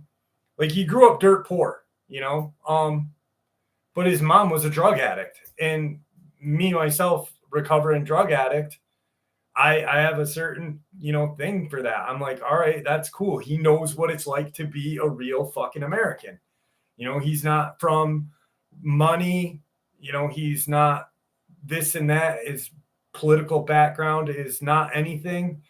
You know, he's not a Bush, a Clinton, Obama. He's not any of that. You know, he's a fucking American.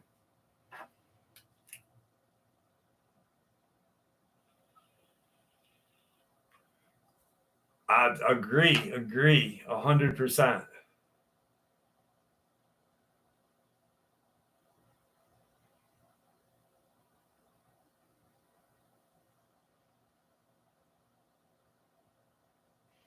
I don't think that's true though, Pinch. I don't know. People say things that they don't really know. I don't think he would do that. Me too, Tina. Me too. Nicola, what's up, buddy?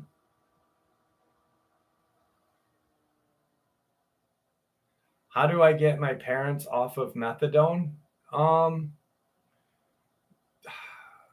not sure. Is it bother them? You know, I mean, are they sober?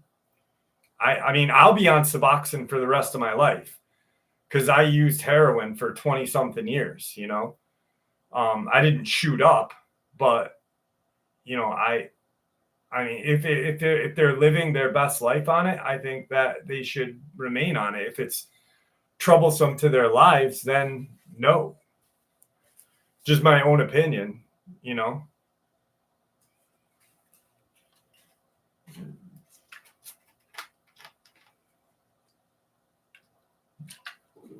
If in my view is if they're going to counseling with it and they're seeing their doctor, like I think that's appropriate. Like with me, I get my prescription of Suboxone and I see my doctor once a month. I talk to him for a little bit, half an hour, blibbity blobbity blah. I mean, we're good friends now. Truth Quest, we were just talking about you about an hour ago. You know, I think that I myself believe that it is a miracle drug. Suboxone for me is a miracle drug. I wouldn't be sober if it was for, you know, not Suboxone. But we're not a recovery channel. Because I was wondering where you were, Truth Quest. I was missing you. This one goes out to Aramic. Once again, in his obsession with the flying humanoid. Because I heard that every once in a while, he makes dirty magazines of flying humanoids. My father-in-law has a prescription for morphine, whereas my mother still has to pay for methadone. All the time takes his intake. You know, at that point, Paul RC, that's a hard one. That's a hard one. Maybe send me an email and me and you could talk someday. Instead of being on the phone or instead of doing it in the chat, send me an email and I'll talk to you. We'll shoot the shit on it. All right, Arabic, this one is for you and your dirty, filthy, flying humanoid filth magazines that you create. I'm from Cherry Hill, New Jersey, and approximately 2 years ago to this day, my daughter and I were riding our bikes. It was bright that night due to the full moon. Not many clouds in the sky, but a few would be once in a while make their night darker. We stopped by a friend's house. Her and her 2 daughters came out, and we're all just talking. I happened to look up in the sky, and there is this flying human-shaped thing with a wingspan of about 8 feet wide. It reminded me of the movie Jeepers Creepers. My mouth just kind of dropped, and I'm speechless, pointing as it went behind a cloud near the moon. I told them what I had just witnessed. Everyone kind of giggled, and I told them that it did not come out of the clouds yet, to keep looking. Well, to our eyes, it appeared again. My daughter just stood there watching it, repeating herself, "Mom, what is that?" I know she had the same hard-to-swallow feeling I did. While my friend's 2 girls ran inside screaming, we watched as it flopped and soared near the moon till it disappeared into the clouds again and never came back out. I know what we saw that night, but wouldn't know what to call it except for a flying human-like creature. An experience I would never take back. And when I hear others, I really want to believe that they had seen the same thing I do. My daughter, to this day, now 14, feels that there is so much out there we don't really know about. What is myth and what is real? A night we will never forget, in keeping herself busy researching Jersey Devil, Mothman, and other cryptids.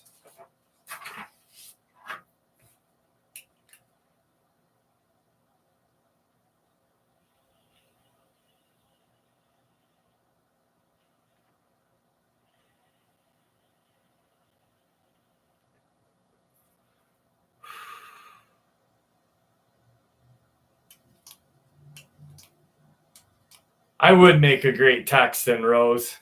I would like Texas if there was mountains like the Adirondacks. But there is, I bet you.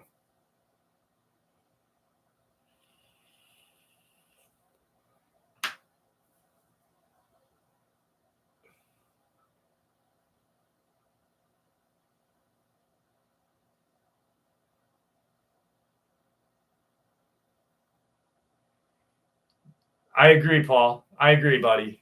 I agree. That's why I said email me, because, yeah, I agree with that. Your last comment that you made prior to, I was like, well, that's not right, and I didn't want to say it out loud, but, definitely, like, I had one of my good friends, I don't really talk to him anymore, just because, like, we grew apart, but we got sober pretty much at the same time, and I had a year before he did.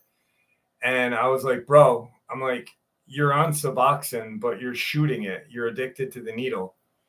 And I'm like, you need to get a doctor. You need to, 1, stop buying it off the streets. 2, you need to, like, get out your own doctor. And eventually he did, but during that whole year of him trying to get sober while shooting Suboxone, which was so fucking weird to see, he still called himself sober. And I'm like, you're not sober. You're acting like an addict, bro. You're acting like an addict, and it's gross.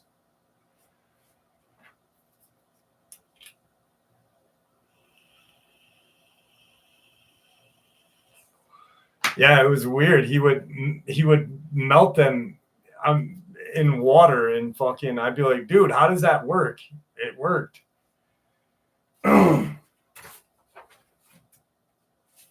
What time is it? All right, we got time.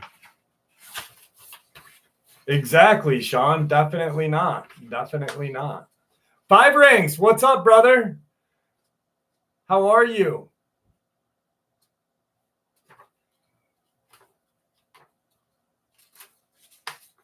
Five rings. How the fuck did we get beat by the Mets this week, bro? We got beat by the Mets. The Mets beat us. Are you kidding me?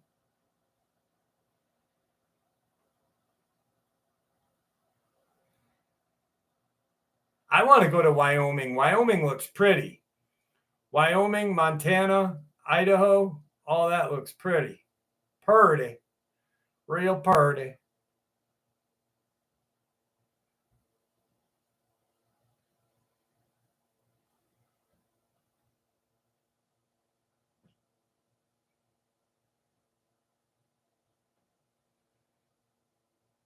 Exactly, for the love. That's awesome. Thank you. 14 years addiction free. That's fucking awesome. I don't do anything. I don't drink. I don't smoke weed. I don't do anything. I vape my nicotine jewel. That's it.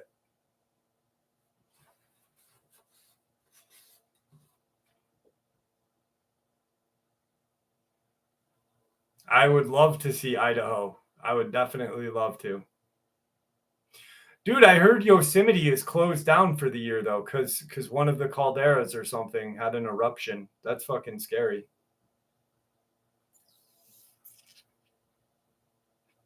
And caffeine. And caffeine. I love caffeine. I love caffeine. Caffeine is so good. On a summer night at the end of July 2008, we were camping while working to sell our wares at a flea market in Huntington, West Virginia. It was hot in the camper, so I got up and walked outside where I found my nephew sitting and texting on his cell phone. It was about 3 in the morning. Deciding to take a walk in the night air, we made our way about 100 yards to the end of the flea market building and sat down on a concrete slab. The light that was on top of the building illuminated the area where we sat. To our front, there was a large open field, and to behind the field, there was a tree line that led to a forest. A large billboard on the highway cast a sliver of light across the ground, but the rest of the field was pitch black. As we sat there chatting, I saw something white, 75 to 80 yards away, squatting down on the edge of the tree line. I looked at my nephew and asked if he saw what I was seeing. He said he did, but neither of us could determine what it was.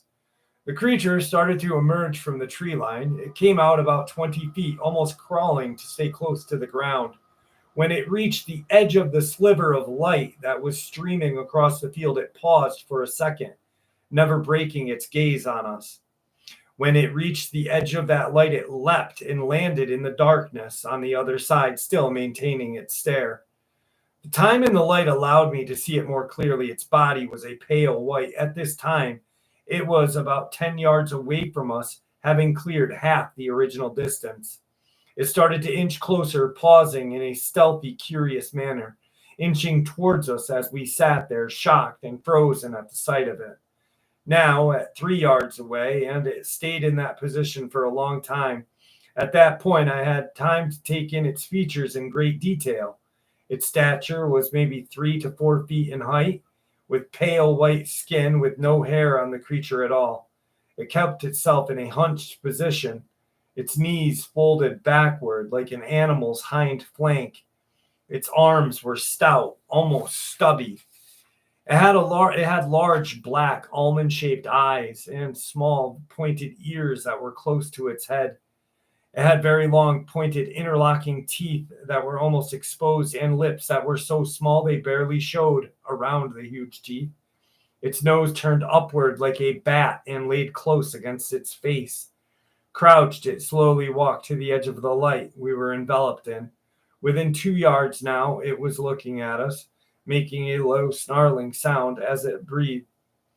That was all I could hear over the pounding of my heart, which was now in my throat. It was staring at us and cocking its head from side to side as if it was trying to figure out its next move.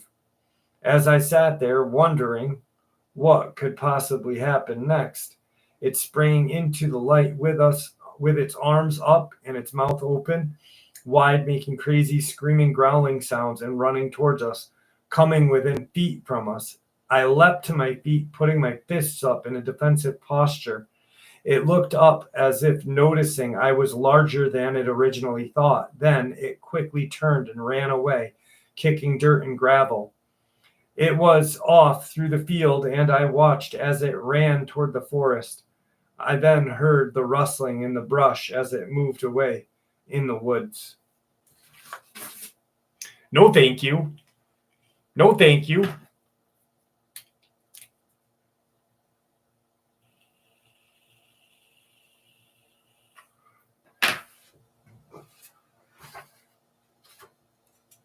I grew up in New Mexico and still live in the state my whole life. I've heard stories about Skinwalker, and I consider myself to be somewhat knowledgeable on the subject. I've always been interested in them and find them creepy yet fascinating and talk about them a lot, even though one of my Navajo friends insists that I should not and always leaves the room when I bring up the topic. Anyway, I live in a third-story apartment in North Albuquerque. The area of the city I live in is rather busy even at night. There are lots of restaurant businesses and even a small shopping mall. One night I was chilling alone at my place eating some cereal while watching Netflix. It was late, maybe 1 a.m., and I was about ready to hit the hay when I heard barking from outside of my window. This is not uncommon in my apartment complex, as they do allow dogs that are under 40 pounds. But something was seriously wrong with the way this barking sounded. It was almost as if the dog was drowning or something. Like half the barks were coming from underwater. I crept outside onto the balcony and I see the source of the noise.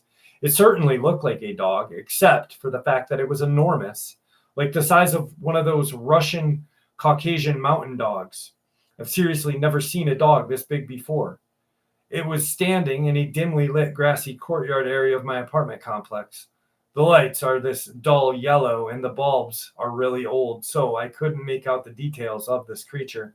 All I could honestly tell was that it was really big, really furry, and seemed to be pointing in my direction.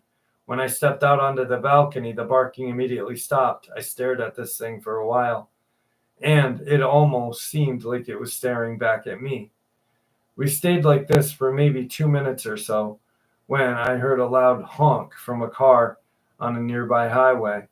At this point, this creature stands up on its hind legs and sprints off toward the small arroyo near my complex.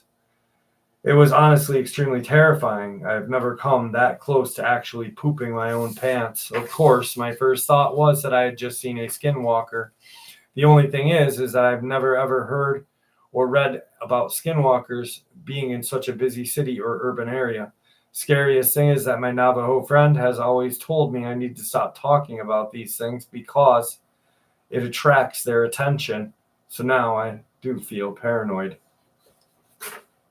Yeah, I would too. What's up, San Francisco? How are you? I apologize for not saying hi.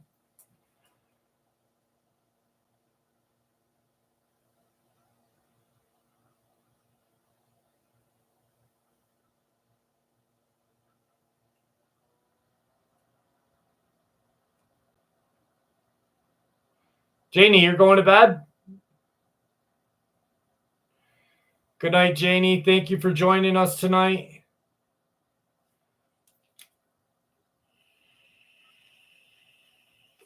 Silver Lining, how are you from England?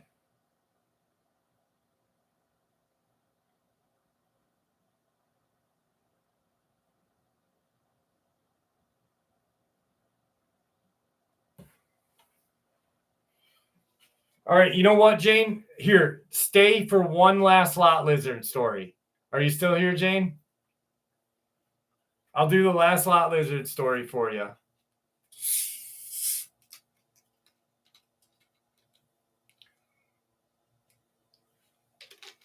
All right.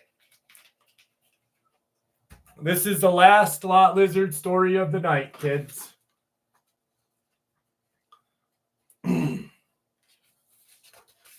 I knew I could get you, Jane. I knew I'd get you.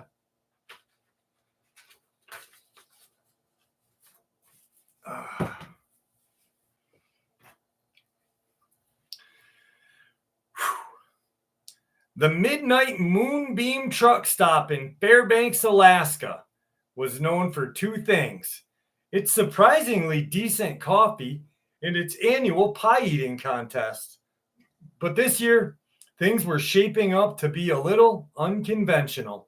First, there was Lizzo the Lot Lizard. Now, Lizzo wasn't your typical purveyor of roadside romance. She was a plush-sized powerhouse with a voice that could curdle milk and a heart surprisingly tarnished gold. She entered that pie eating contest not for glory, but for the grand prize, a year's supply of trucker's hat, which he planned to bedazzle and sell on Esty. Then there's Earl the trucker. Earl, to put it kindly, a man of simple pleasures. He loved his rig, his country music, and the occasional slice of apple pie. What he didn't know was that he had a secret admirer, a hairy, oversized admirer named Frank. Frank was a Bigfoot, a horny Bigfoot, and he was head over heels in love with Earl. Frank had been lurking around the moonbeam for weeks, leaving Earl anonymous gifts of half-eaten salmon and strategically placing piles of wildflower, slightly trampled, admittedly. He'd even tried serenading Earl with a mournful, low-frequency bellow that mostly just shattered the windows in the diner. The day of the pie-eating contest, drawed bright, cold, the crowd had gathered, a motley crew of truckers, locals, and tourists eager for the spectacle. Lizzo, in her sequenced jumpsuit and a I Heart Overdrive trucker hat, was the clear front runner. She was a pie-eating machine. Earl, oblivious to Frank's intentions, was there for the pie. He entered on a whim, thinking that maybe he could impress the waitress with his stomach capacity. Frank, however, had more than just pie on his mind. He watched from the edge of the woods, his massive frame partially obscured by the pine trees. He saw Earl radiating a sort of plaid-shirted charisma, and his big hairy heart ached. His big hairy heart ached. He knew he had to do something. He had to win Earl's heart. He had to enter the pie-eating contest. The starting whistle blew, and the carnage began. Pies, mostly apple and blueberry, flew. Lizzo was a blur, inhaling slices whole. Earl, surprisingly competitive, was keeping pace, his face smeared with blueberry filling. Frank, however, was a disaster. He had never eaten pie before, let alone a dozen. He tried to swallow them whole, like he would a salmon, resulting in choking fit that sent chunks of pie flying in all directions. His enormous size was also proving to be a hindrance. He kept accidentally knocking over tables and flinging competitors with his flailing arms. Lizzo, seeing an opportunity in the chaos, used Frank's flailing arm as a springboard to launch herself toward the pie table, grabbing 3 pies at once and stuffing them all into her mouth. Earl, meanwhile, was caught in the crossfire. He was covered in pie, terrified by the behemoth thrashing around him, and vaguely aroused by the sheer absurdity of it all. Frank, covered in pie and shame, spotted Earl looking at him. He saw the confusion, the fear, but also something else, a flicker of amusement. Hope flared in his hairy chest. He clumsily lumbered toward Earl. Tripping over a stray picnic table, he extended a pie-smeared hand toward Earl, his eyes pleading. "Earl," he mumbled, his voice a low rumble that shook the ground. "I like you a lot." The crowd went silent. Lizzo choked on a mouthful of blueberry. Earl stared, his jaw hanging open. Before Earl could respond, Lizzo, fueled by sugar and sheer audacity, grabbed a whole pie and hurled it at Frank's face. "Get your own man, Sasquatch," she yelled, wiping a smudge of blueberry from her cheek. "This one's got a pie to eat and a contest to win." The pie splattered across Frank's face, blinding him temporarily. He roared in frustration, a sound that sent birds scattering from the trees. Lizzo seized the moment, shoved another pound pie down her throat, and crossed the finish line. She was the winner. Frank sat blinded by pie, stumbled blindly into the woods, heartbroken and fur sticky. Earl, covered in pie and vaguely traumatized, watched him go. He wasn't sure what he had just witnessed, but he knew one thing. His life would never be the same. Lizzo, triumphant and covered in pie, strutted over to Earl, a mischief glint in her eyes. "Don't worry, honey," she said, wiping a smudge of blueberry from his cheek. "I'll protect you from that hairy beast. Besides," she winked, "I love you and I owe you a pie." Earl, still trying to process the events of the afternoon, found himself smiling back. maybe, just maybe, this Alaskan adventure wasn't so bad after all. And maybe, just maybe, he was starting to develop a taste for pie and even Lizzo, even if it came with a side of Bigfoot drama and a lot lizard bodyguard.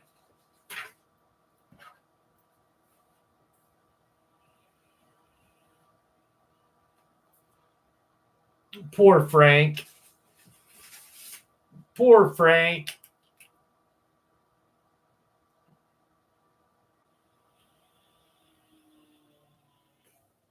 Thank you. Thank you.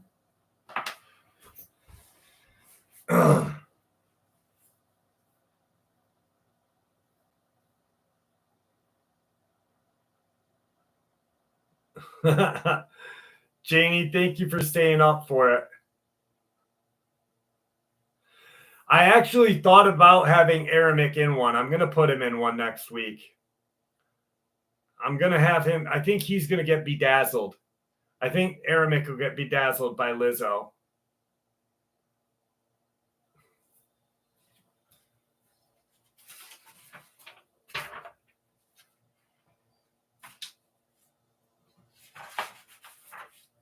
All right. Night, Sean.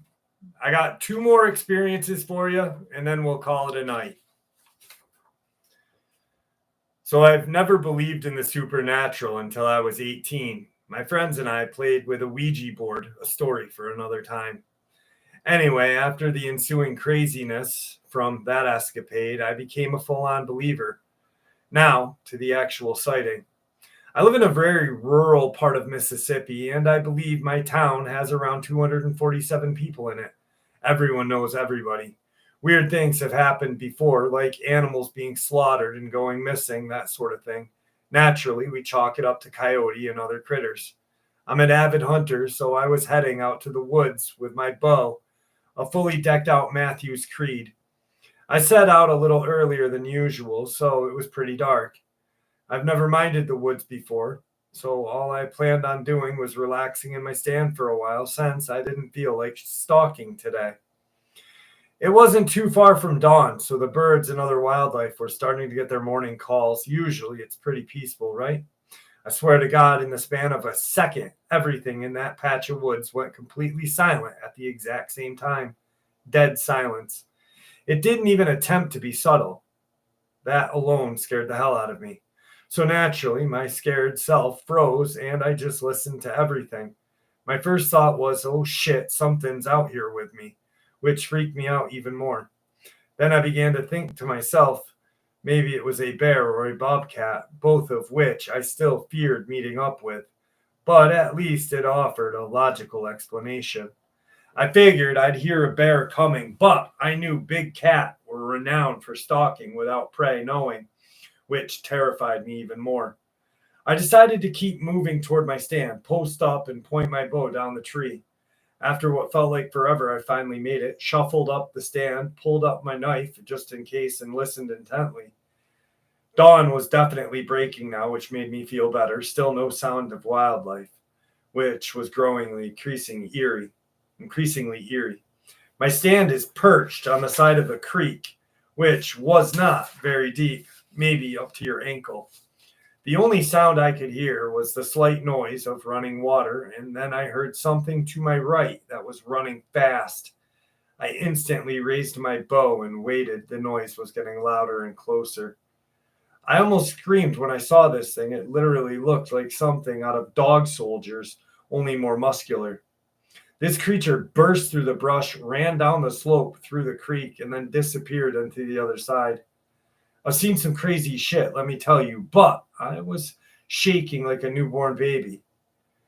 I didn't ease off of my drawstring for like 10 minutes, which is a long period to hold a bow. I mean, this thing was huge, 6'5", maybe 7'5", 200, 350 pounds. No, I've seen bear and similar animals before, and they do not run like this. Anyway, after that, the sun really started to rise, and the birds began to chirp, and I calmed myself down and quickly got up out of there. Well, I was terrified at this time. It's definitely going to be one of my coolest memories to look back on. I am just going to move my stand and hunt everywhere else.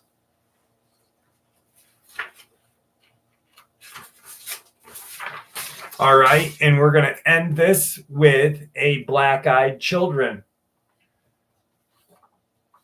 experience.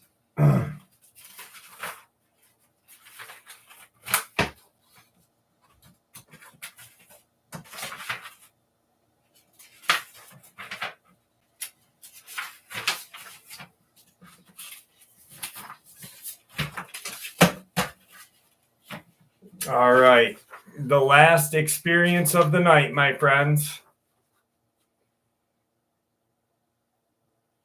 Well, what happened to me was I delivered newspapers at night. I was on the street at about 4:30 in the morning, and I saw a group of kids. It was after Halloween, 4:30 the next morning, November 1st, and these kids, there was about 6 of them, and they were all dressed in gray robes with hoods. The hoods were down their back. They saw my car, and one of them came toward me aggressively. She came up to my car, but I did not stop for her. I looked at her, and she was very pretty, but very young. She looked like she was maybe 17, and the first thing I thought was, why was someone that young out here at this time? So I drove around her. I didn't stop. Then the other ones saw me, and they all fanned out and surrounded my car to stop the car. And I didn't want that to happen, so I drove up on a guy's lawn. The house that was to my left, I drove up on his lawn to get away from them, but I almost hit one of them. That's how much they were coming after me, and it scared me. I didn't know why they wanted me to stop, so I thought I better call the police. So I got my phone out, and I looked in my rear view, and they were all huddled together, like in a football huddle.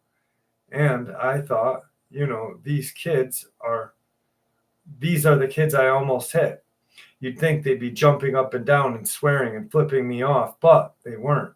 They were all together in this huddle, and then they went down the street. I thought I better follow them so I can tell the police what they are doing. I mean, it was seconds since I turned around and went down the street, and they were gone. Just that fast, they were gone. And there is no way they all could have gone anywhere. It's just kind of spooked me out. I've never been afraid at night, but that was for 3 days. I was for 3 days after that. They were dressed in what seemed to be robes, which I thought was weird because of their age. So I just thought it was an odd group of kids to have. It was just odd, a group of kids to be out that time of night. And then to come up to me like they did. It was 4:30 in the morning on November 1st, right after Halloween. Anyway, I hear there are these things called black-eyed children, and I thought maybe that's what they were. It sounded like that's what they could have been. I never did see their eyes, though. These kids literally disappeared, though, moments after. Seemed like they went down this big street with big houses and big lawns. I was right behind them. There was no way they could have gotten anywhere. They couldn't have made it to the end of that road to the first house without me seeing where they went.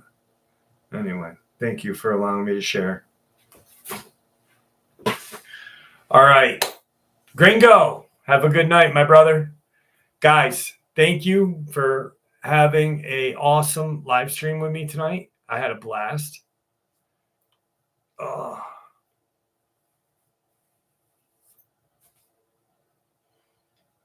I'll see you guys next week.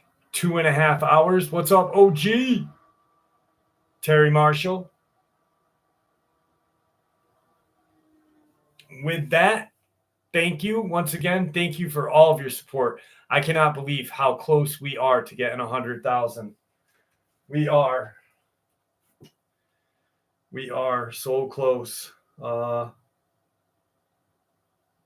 me see.